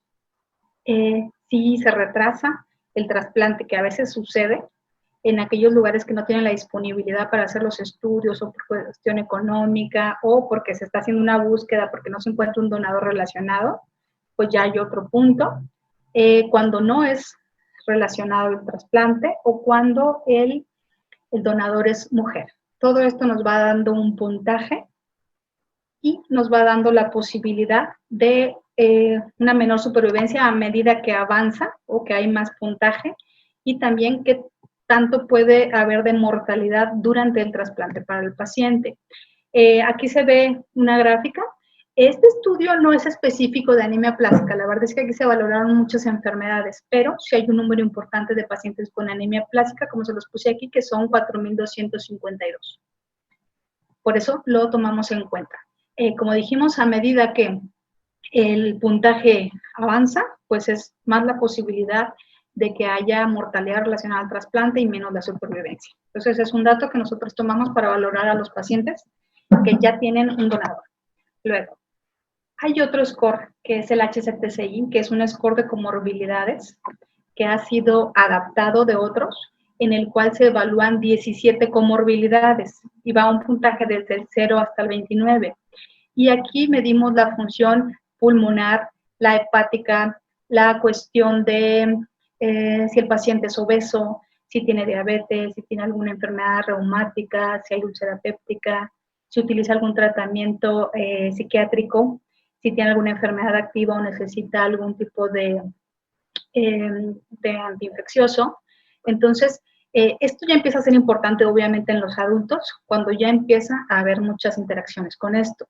Entonces, este es otro score que nosotros utilizamos para ver si el paciente tiene la posibilidad de tener alguna complicación durante el trasplante. Hay pacientes que son muy jóvenes, que pueden tener, no sé, 20 años, pero ya tienen algunas de estas características, y eso ya compromete un poco la decisión del trasplante. Como lo vemos aquí, esto nos habla de la mortalidad no asociada a la recaída, y conforme aumenta el puntaje, pues son más la mortalidad. Obviamente, entre menos tenga, pues mejor. ¿Ok? Ahora, eso fue respecto a los scores de riesgo. Ahora, respecto al régimen de acondicionamiento, la verdad es que hay varios. No hay como tal uno óptimo, pero se han utilizado varios, en los cuales se incluye ciclofosfamida, antiglobulina antitimocito. En este caso, bueno, ya lo han platicado, que la de caballo tiene un mejor efecto, con una menor tasa de recaída, menos enfermedad de infarto contra huésped, pero no en todos lugares es accesible. También se hacen combinaciones con ciclosporina y metrotexate como profilaxis para ellos. Hay otros en los que se utiliza, como lo ven aquí abajo, una dosis parecida a lo que es la ciclofosfamida, pero lo que se hace aquí es que aparte se da radiación corporal total. Hay pocos centros en donde se puede llevar a cabo la radiación corporal total. La verdad es que en México, si alguien sabe, igual corríjame, yo sé que esto se realiza en niños, pero la verdad es que yo no he escuchado ni he visto que se hagan en adultos radiación corporal total. La otra vez que ya se han hecho ajustes a los esquemas de tratamiento, porque se encontró que este esquema también tenía una alta mortalidad asociada al trasplante. Otro medicamento que ha sido importante en los regímenes de acondicionamiento actuales es la fludarabina. Y al momento de introducirse la fludarabina, se ha reducido la dosis de ciclofosfamida. Y esto ha permitido poder trasplantar a pacientes con una mayor edad o en aquellos en los que tienen un poco más de riesgo de mortalidad asociada al trasplante por la toxicidad. También se utilizan los esquemas de acondicionamiento del Elantuzumab, el anti-CD52, el cual ha resultado ser muy exitoso contra la enfermedad de injerto contra huésped si se le compara con otros esquemas. Sin embargo, pues este medicamento es muy costoso y no se utiliza en todos los lugares precisamente por el costo. Estos son respecto a los donadores, bueno, se puede hacer también para donadores relacionados 100% idénticos y no relacionados, ¿ok? Hay un esquema óptimo para aquel donador no relacionado, el cual consiste en combinar la globulina titimocito con la ciclofosfamida, con la fludarabina y aparte con la irradiación corporal total. Pero lo mencionamos, en México no tenemos tanto esta posibilidad, entonces se han hecho adaptaciones a este esquema. Por ejemplo, nosotros lo que usamos en el INCAN es la fludarabina 30 miligramos metro cuadrado por 4 días. Se hizo una reducción a la ciclofosfamida de 50, que era lo estándar, a 30, y la globulina antitimocito a 3.75 miligramos kilogramo por dosis. Entonces, esto nos ha permitido tener buenas respuestas. Sin embargo, es importante. En este momento no les voy a presentar la casuística de nosotros porque realmente tenemos pocos pacientes con anemia plástica. Como es un centro de referencia que es de neoplasias, entonces nos llegan muy pocos de estos pacientes.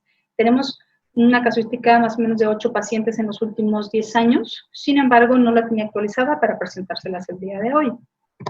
Bueno, ahora, es bien importante.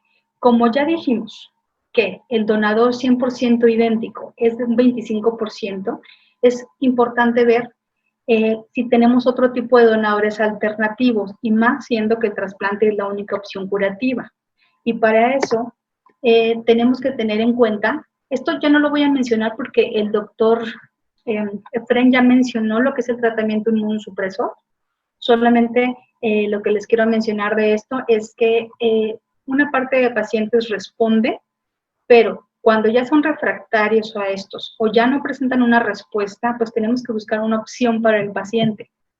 Y ahí es donde los donadores alternativos pueden jugar un papel muy importante.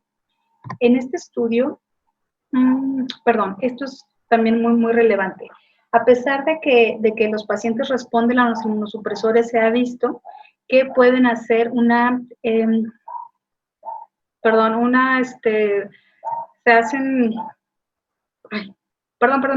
El asunto es que los pacientes que tienen anemia plástica pueden tener una evolución clonal y como lo dijo el doctor, pueden evolucionar a leucemias agudas mieloides, síndrome mielodisplásico, entre otros. Entonces se ha visto que desde un 20 a un 50% de los pacientes con anemia plástica adquirida pueden tener esta evolución clonal durante los primeros 6 meses del trasplante del tratamiento inmunosupresor. Por ello es que a pesar de que el paciente responda bien con un inmunosupresor, va a llegar en el momento en el que ya es de mal pronóstico y que definitivamente no va a poder ser curado ni va a poder ser controlado y en quienes el trasplante de donador alternativo va a ser una mejor opción y solamente se va a valorar si todavía es candidato y luego se va a pasar a él. También aquí abajo les puse algunas mutaciones genéticas que se ha visto que dan una menor respuesta al tratamiento inmunosupresor y por consecuencia tienen una peor supervivencia global. Ahora sí, me paso a los estudios de donador alternativo. Este estudio y el que sigue fueron mencionados un poco por la doctora que me precedió. Sin embargo, quiero dejar puntos importantes para los adultos. En el caso del donador idéntico relacionado contra el donador idéntico no relacionado, en estos estudios se ha comprobado que ya tienen el mismo riesgo, es decir, ya podemos utilizarlo como pacientes de primera línea, como lo mencionamos al inicio. O sea, ya es una opción clínica que si no tengo un donador 100% idéntico al inicio, puedo considerar como primera línea un trasplante de un donador no relacionado. Y esto es para no dejar que el paciente avance y tratar de darle una curación cuando es elegido el trasplante, cuando no tiene comorbilidades. ¿Okay? Algo también importante en este estudio fue que se hizo en 290 centros, es en el registro de el EBMT, que es la Asociación Europea de Trasplante de Médula Ósea, y fueron 1,444 pacientes. Aquí lo vemos, 940 fueron donadores relacionados y 508 no relacionados. Aquí, algo que llama la atención o que es importante es que aquellos que fueron no relacionados tienen un tiempo entre el diagnóstico y el tratamiento mayor a 180 días. Y pues esto es un poquito lógico por lo que mencionamos. Se esperan siempre a que haya falla un inmunosupresor para poder pensar en un donador no relacionado. Entonces, esto es lo que hace que este tipo de donadores pues sean diferentes. Otra cosa importante es que en los no relacionados se ha empezado a utilizar los esquemas a base de fludarabina precisamente por tratar de hacer una inmunosupresión más fuerte, más que una mielotoxicidad, y para tratar de tener mejores resultados bajando la toxicidad. Entonces, también por eso hay una mayor presentación en aquellos pacientes que son no relacionados que los que son relacionados. Y esto porque hay menos posibilidad de AISH en estos pacientes. ¿Okay? Respecto al régimen, a la radiación en el acondicionamiento, es muy poco frecuente en los relacionados y 32% los no relacionados. Y es por lo mismo, porque de entrada pensamos que un paciente no relacionado va a tener mayor enfermedad de injerto contra huésped. Por eso es que se dan esquemas un poco más fuertes, bueno, diferentes, pero un poco más fuertes en lo que son los no relacionados. También aquí es importante mencionar que tanto el relacionado como el no relacionado tuvieron un mayor de 50% de trasplante de origen de células progenitoras de médula ósea. Y esto es por lo que ya se ha mencionado hasta ahorita, la médula ósea es la mejor fuente para la anemia plástica. En la tabla de la derecha, lo que les quiero mencionar es que el injerto fue muy similar entre los dos, tanto en el donador relacionado como en el no relacionado. Lo que sí hubo diferencia es que aquellos pacientes con un donador no relacionado tuvieron casi el doble de AISH agudo. Sin embargo, solo hubo un ligero incremento en el AISH crónico. Y también importante que en los dos tipos de trasplante la mortalidad es parecida. Es más fuerte, más alta en los no relacionados, sin embargo, las causas son las mismas. Primero es la enfermedad de injerto contra huésped, seguido de procesos infecciosos, que en este caso fue la neumonía, luego complicaciones pulmonares, básicamente infecciones, y el rechazo fue más en los donadores relacionados. Bueno, ahora, este análisis está interesante porque lo que se hizo es que se separó primero a los pacientes respecto al tipo de donador, el relacionado y el no relacionado. Y ahí se encontró que no había diferencia en la supervivencia uno del otro. Sí, hay más riesgo de enfermedad de injerto contra huésped aguda. Eso sí está. Y en crónica es muy ligero, ¿ok? Pero después lo que hicieron es que juntaron a todos los pacientes, pero los empezaron a dividir por unos factores predictores. Y es también lo que presentó ahorita la doctora del campo, que aquellos que eran trasplantados con médula ósea tenían una supervivencia mayor en comparación a los que eran con sangre periférica. Pero aquí lo que quiero que quede claro es que agarraron a base a todos los pacientes sin dividirlos por donador y lo hicieron por factores predictores. También corroboran que menores de 20 años tienen una mejor supervivencia en comparación a los mayores, que el tiempo del diagnóstico al tratamiento menor a 180 tiene una mejor supervivencia, y también que si se utiliza en el esquema de condicionamiento la globulina titimocito, les va mejor a los pacientes. Y aquí les puse en un lado lo que son el score multivariado para la supervivencia, como no se muestra lo que acabamos de mencionar. Si usamos médula ósea, al paciente le va mejor.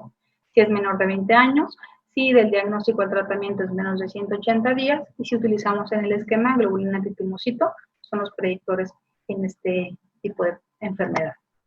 Ahora, vamos a cambiar ahora un poquito. Ahora vamos a hablar de lo que es el trasplante de donador no relacionado. En el artículo pasado se comparó lo que era el trasplante del no relacionado y el relacionado, pero aquí solamente se buscaron los no relacionados, ¿ok? Entonces, aquí se vieron 111 centros del 2020 al del 2000 al 2020, fueron 139 pacientes. Aquí llama la atención porque ellos consideran que el donador relacionado es un 10 de 10, pero el no relacionado es un 9 de 10. Entonces, es una ligera discrepancia, pero pues no estamos hablando todavía del apoyo idéntico, es nada más una ligera discrepancia que se presenta en los no relacionados cuando los buscamos de forma internacional. Aquí la sobrevida global fue de 66%, y si se fijan es mucha la diferencia, hablando de un 80-90% cuando el trasplante es la primera opción, a cuando se hace el trasplante como una segunda opción después de que falló a los inmunosupresores. Aquí bajó hasta el 66%. Aquí también hubo el riesgo de enfermedad de injerto contra huésped de un 2 a 4, estadio clínico de 2 a 4 de un 35%, y también hubo un mayor índice de enfermedad de injerto contra huésped cuando se utilizó sangre periférica en lugar de médula ósea. Aquí también algo importante es que en este caso no se encontró diferencia entre el uso, en el Age crónico en sangre periférica y médula ósea. Solamente se encontró que en el Age agudo se presenta más cuando se utiliza sangre periférica. ¿Okay? Bueno, aquí es donde también aprovecharon para ver unos predictores y encontraron que los menos de 30 años y los mayores de 30 años es un predictor importante, que el trasplante menos de 12 meses y más de 12 meses es otro, y la compatibilidad. Y aquí también, si solo lo dividieron en dos grupos, si tenía uno de los factores de riesgo o cero, daba una supervivencia global del 74%, pero si el paciente ya presentaba uno de estos, dos de estos o tres, entonces ya el paciente bajaba hasta 49%. Entonces, como vemos, o sea, sigue siendo muy importante la edad y en qué momento se lleva el paciente al trasplante. A pesar de que se utilice el medicamento inmunosupresor, lo ideal es que no se espere tanto tiempo. O sea, si se ve que el paciente sigue buscando el donador, aunque sea no compatible o compatible relacionado, y buscar la opción de mandarlo a un trasplante. Aquí también algo importante es que los pacientes tuvieron un fallecimiento en los primeros 2 años. O sea, a pesar de que la supervivencia hasta 60% en este tipo de trasplante, en los 2 primeros años la mayoría ya había fallecido. Como dice el otro estudio, tanto en el donador relacionado como no relacionado, la primera causa de muerte es la enfermedad de injerto contra huésped, seguido de la infección. Hay una pequeña proporción de pacientes con falla injerto que ha disminuido mucho a partir de la fludarabina, de la globulina antitumocito y la ciclosporina, pero pues sigue siendo importante, y el 4% llegó a tener segundas neoplasias. Eso fue respecto a los trasplantes no relacionados. Ahora, voy a mencionar rápidamente lo que es el trasplante pluriidéntico. Sabemos que el trasplante pluriidéntico se puede hacer hasta en el 90% de los pacientes, por eso es que es tan importante ver cómo responde esta enfermedad a ese trasplante.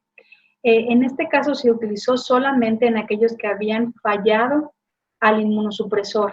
De entrada, como lo dijimos, no es primera opción, es cuando ya se falló a un inmunosupresor. En este caso fue nada más un estudio con 8 pacientes, 4 habían fallado el inmunosupresor y otros 4 habían fallado a un trasplante no relacionado a un cordón umbilical, que era como el que acabamos de platicar hace un momento. Aquí se usó un esquema con fludarabina, ciclofosfamida y con irradiación corporal total, que se utiliza de estándar en algunos lugares. Y se hizo profilaxis para enfermedad de injerto contra huésped con tacrolimus y con micofenolato.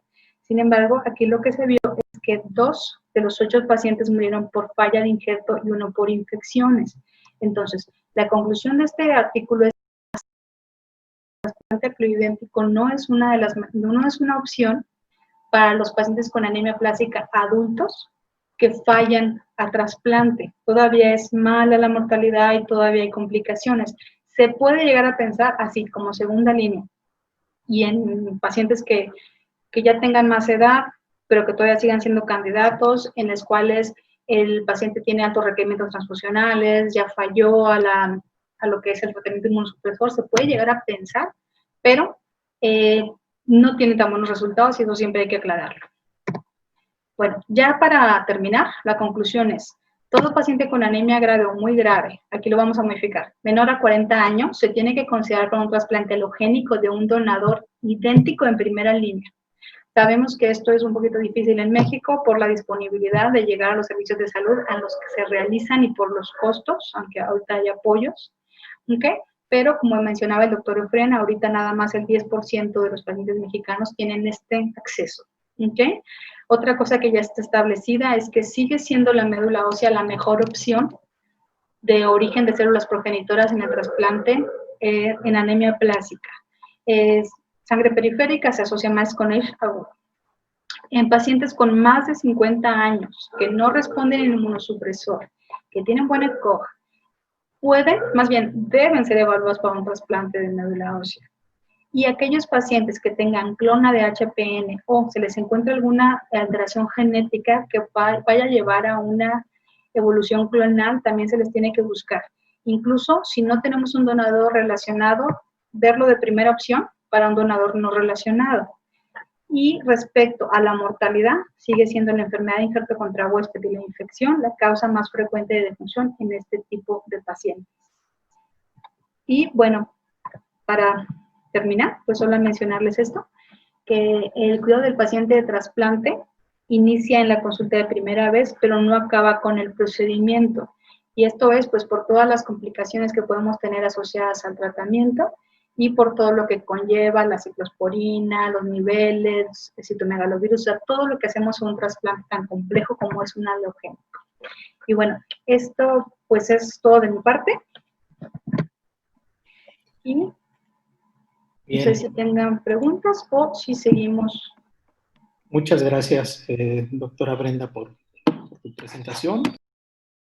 A los tres, la verdad es que es un gusto saber que pues esto ha despertado mucho interés porque pues, quiero decirles que estamos culminando las presentaciones con esta plataforma en línea con casi 920 personas y más de 50 personas a través de Facebook. Así que pues hoy por hoy es la sesión que más ha despertado interés y bueno, pues esto de alguna manera habla pues que la Agrupación Mexicana para el Estudio de la Hematología pues como tal ya es una marca de garantía en ese aspecto y por la calidad de los ponentes y por las sesiones. Muchas gracias a todos.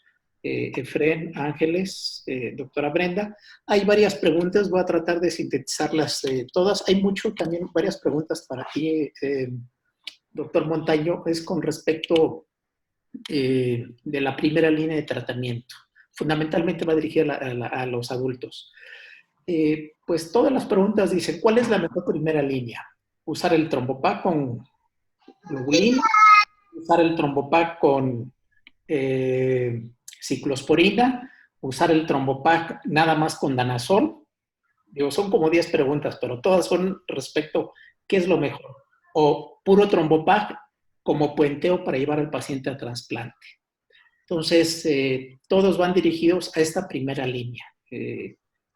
¿Cuál es la mejor opción de tratamiento? Si es realmente, ¿si me escuchan ahora? Sí. Sí, perfectamente, Fred. Sí, realmente en muchas ocasiones es, como decía el doctor Martínez Murillo, es un puenteo.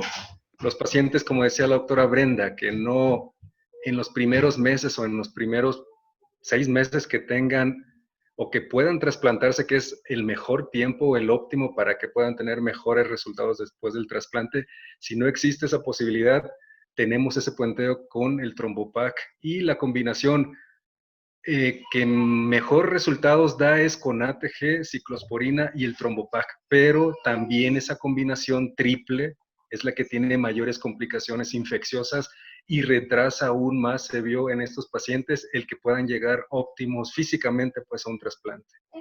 Entonces la opción ahora es ciclosporina con el Trombopac. O sea, tú recomendarías, digo, para la mayoría de nuestros colegas que nos ven, una buena primera línea es el Trombopac, ciclosporina. Así es. Danazol no sería, digo, lo usamos porque, bueno, ya lo vimos en la serie que planteas, pues porque a veces por cuestiones económicas, pero digamos que sería la mejor línea. Y el uso de la globulina. Puede ser también, hay muchos centros hematológicos que tienen más ATG que ciclosporina. De hecho, como veíamos en las gráficas, el usar ATG aumenta la posibilidad de incluso respuestas completas y de mayor duración comparado con la ciclosporina.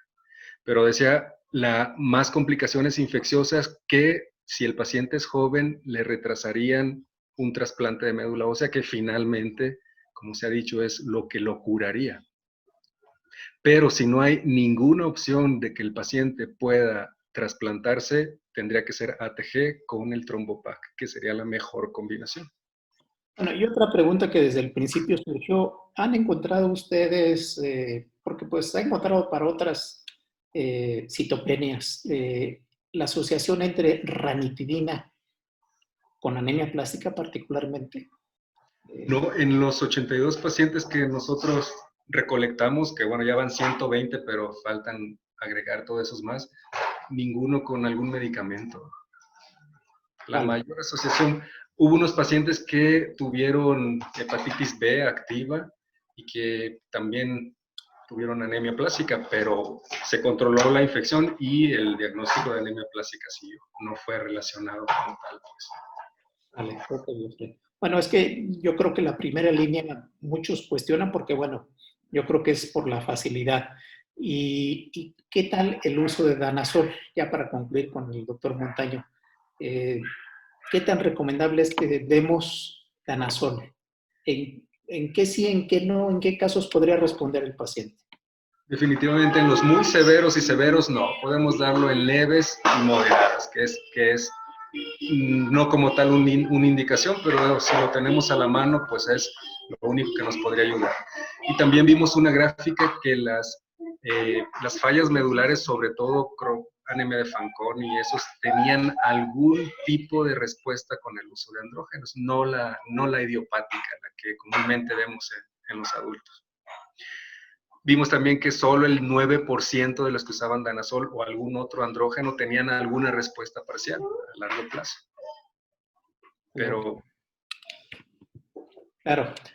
Ángeles, hay una pregunta en relación con lo de anemia de Fanconi. La pregunta es, ¿qué tanto han visto en niños la evolución hacia problemas neoplásicos, hacia desarrollo de neoplasias? Y que si el paciente se trasplanta, que es dos preguntas, ¿esto disminuye el riesgo de cáncer o es la misma posibilidad de paciente con este tipo de anemia con o sin trasplante? Sí, esas preguntas son muy interesantes. En relación a la conversión en alguna enfermedad maligna, pues no lo hemos visto tan frecuente. Por ejemplo, si no mal recuerdo, en la raza un caso y en el Instituto Nacional de Pediatría 2 casos. Y en relación al trasplante, como lo mencioné en la sesión, pues es la única opción de tratamiento curativo en anemia de Fanconi. La controversia, como les decía yo hace un ratito, es en qué momento hacerlo. Hay quien dice justo que cuando tenga requerimientos transfusionales o bien cuando se diagnostica justo para evitar la transformación a una enfermedad maligna. Entonces, sí puede limitar la transformación a una enfermedad maligna. Claro, y otra pregunta, aunque creo que lo mencionó la doctora Brenda. ¿Qué tan buenos son los resultados que existen, cuando menos en México, con el uso de sangre trasplante con células progenitoras provenientes de sangre placentaria? ¿Ustedes lo siguen haciendo? ¿O cómo es el panorama en México? Sí, el panorama en México sinceramente no ha sido alentador. en todos los centros. De hecho, yo creo que con el advenimiento del trasplante haploidéntico, también si bien se deja como una de las últimas opciones, hemos tenido mala experiencia con el trasplante de cordón umbilical. Por supuesto que ha habido algunos casos exitosos, sin embargo, la experiencia no ha sido nada buena en todos los centros, tanto en pediatría como en adultos, tanto en México como en América Latina. El efecto centro pues es muy importante, de tal manera que, bueno, ahora más que apostar a un trasplante de cordón, apostamos más por un trasplante haploidéntico, que también está en experimentos, son pocos casos. Por ejemplo, nosotros en La Raza, el último año realizamos trasplantes haploidénticos, de los cuales 2 no injertaron, tenían más de 100 transfusiones, y el último injertó, pero posteriormente tuvo falla de injerto. Entonces, en el Instituto Nacional de Pediatría hay ya más casos. Les mencionaba que en el instituto, de los 6 casos que les presenté, vieron que eran 3 que injertaron los 3, pero 2, de los 3 injertó 1 y falleció, y los 2 que no injertaron fallecieron. Sin embargo, en los últimos 6 casos ha habido mejores resultados. Del 2015 hacia la fecha, los 6 pacientes están vivos. Entonces, pues realmente para concluir, la sangre de cordón umbilical pues no ha sido muy buena experiencia y los resultados no son alentadores. Lo ideal, bueno, pues es lo del de donador relacionado, y si no, pues ver la posibilidad de un donador no relacionado, ya sea de sangre periférica, médula ósea, y si no, pues determinar la posibilidad de un trasplante haploidéntico. Gracias. Bueno, hay 2 preguntas relacionadas.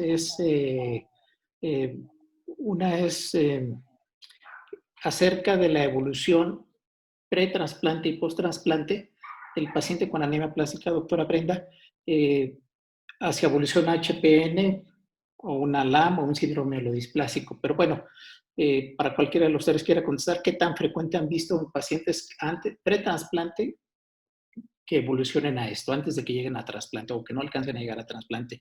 Y doctora Brenda, si una vez trasplantado el paciente, ¿qué tanto ha visto que estos pacientes que debutaron como una anemia plástica en el post-trasplante, en el seguimiento, se hayan transformado o hayan virado a alguna de estas HPN, mielodisplásica o leucemia?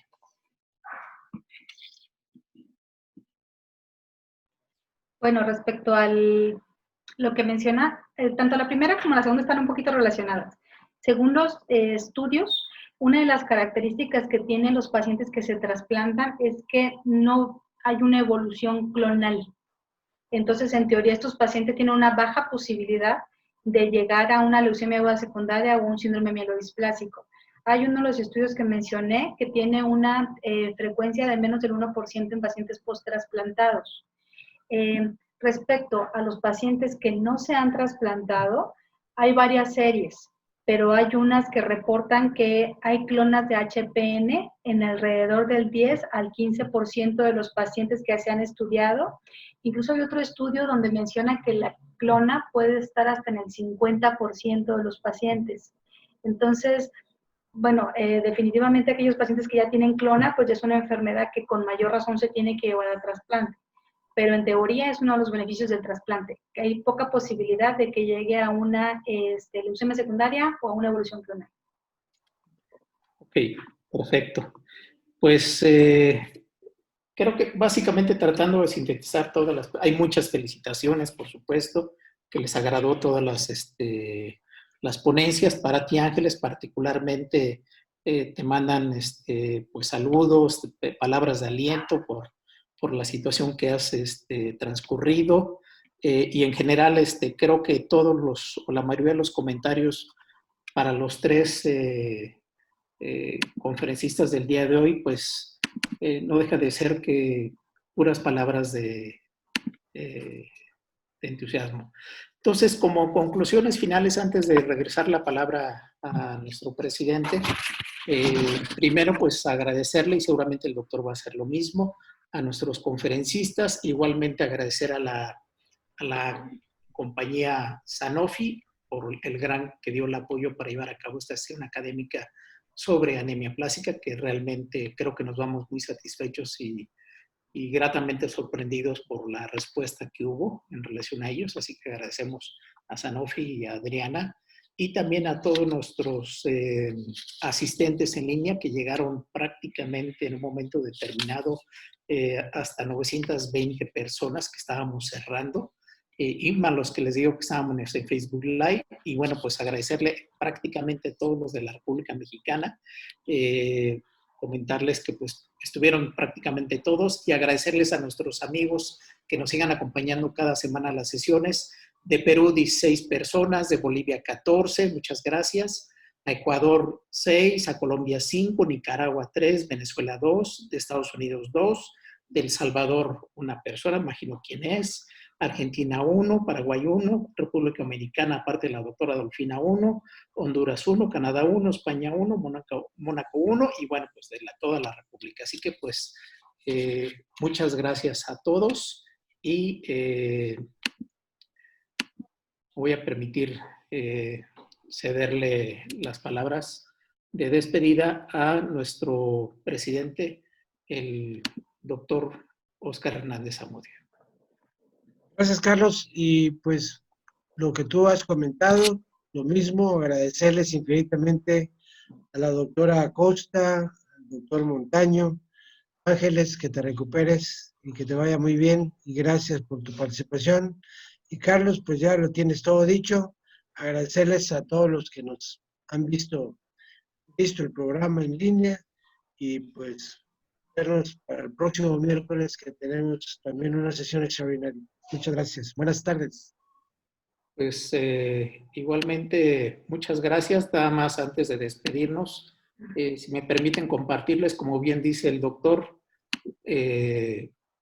gracias. Y esta es nuestra próxima sesión, que bueno, esta es la sesión mensual y la próxima es sesión extraordinaria, el cual vamos a tratar de leucemia amiloide crónica y COVID, igualmente a la misma hora. Así que muchas gracias a todos. Gracias, Efren, gracias, Ángeles, y gracias, doctora Brenda, Óscar, y a todos, muchas gracias. Buenas noches, gracias. Hasta luego. Hasta luego. Gracias a todos. Gracias.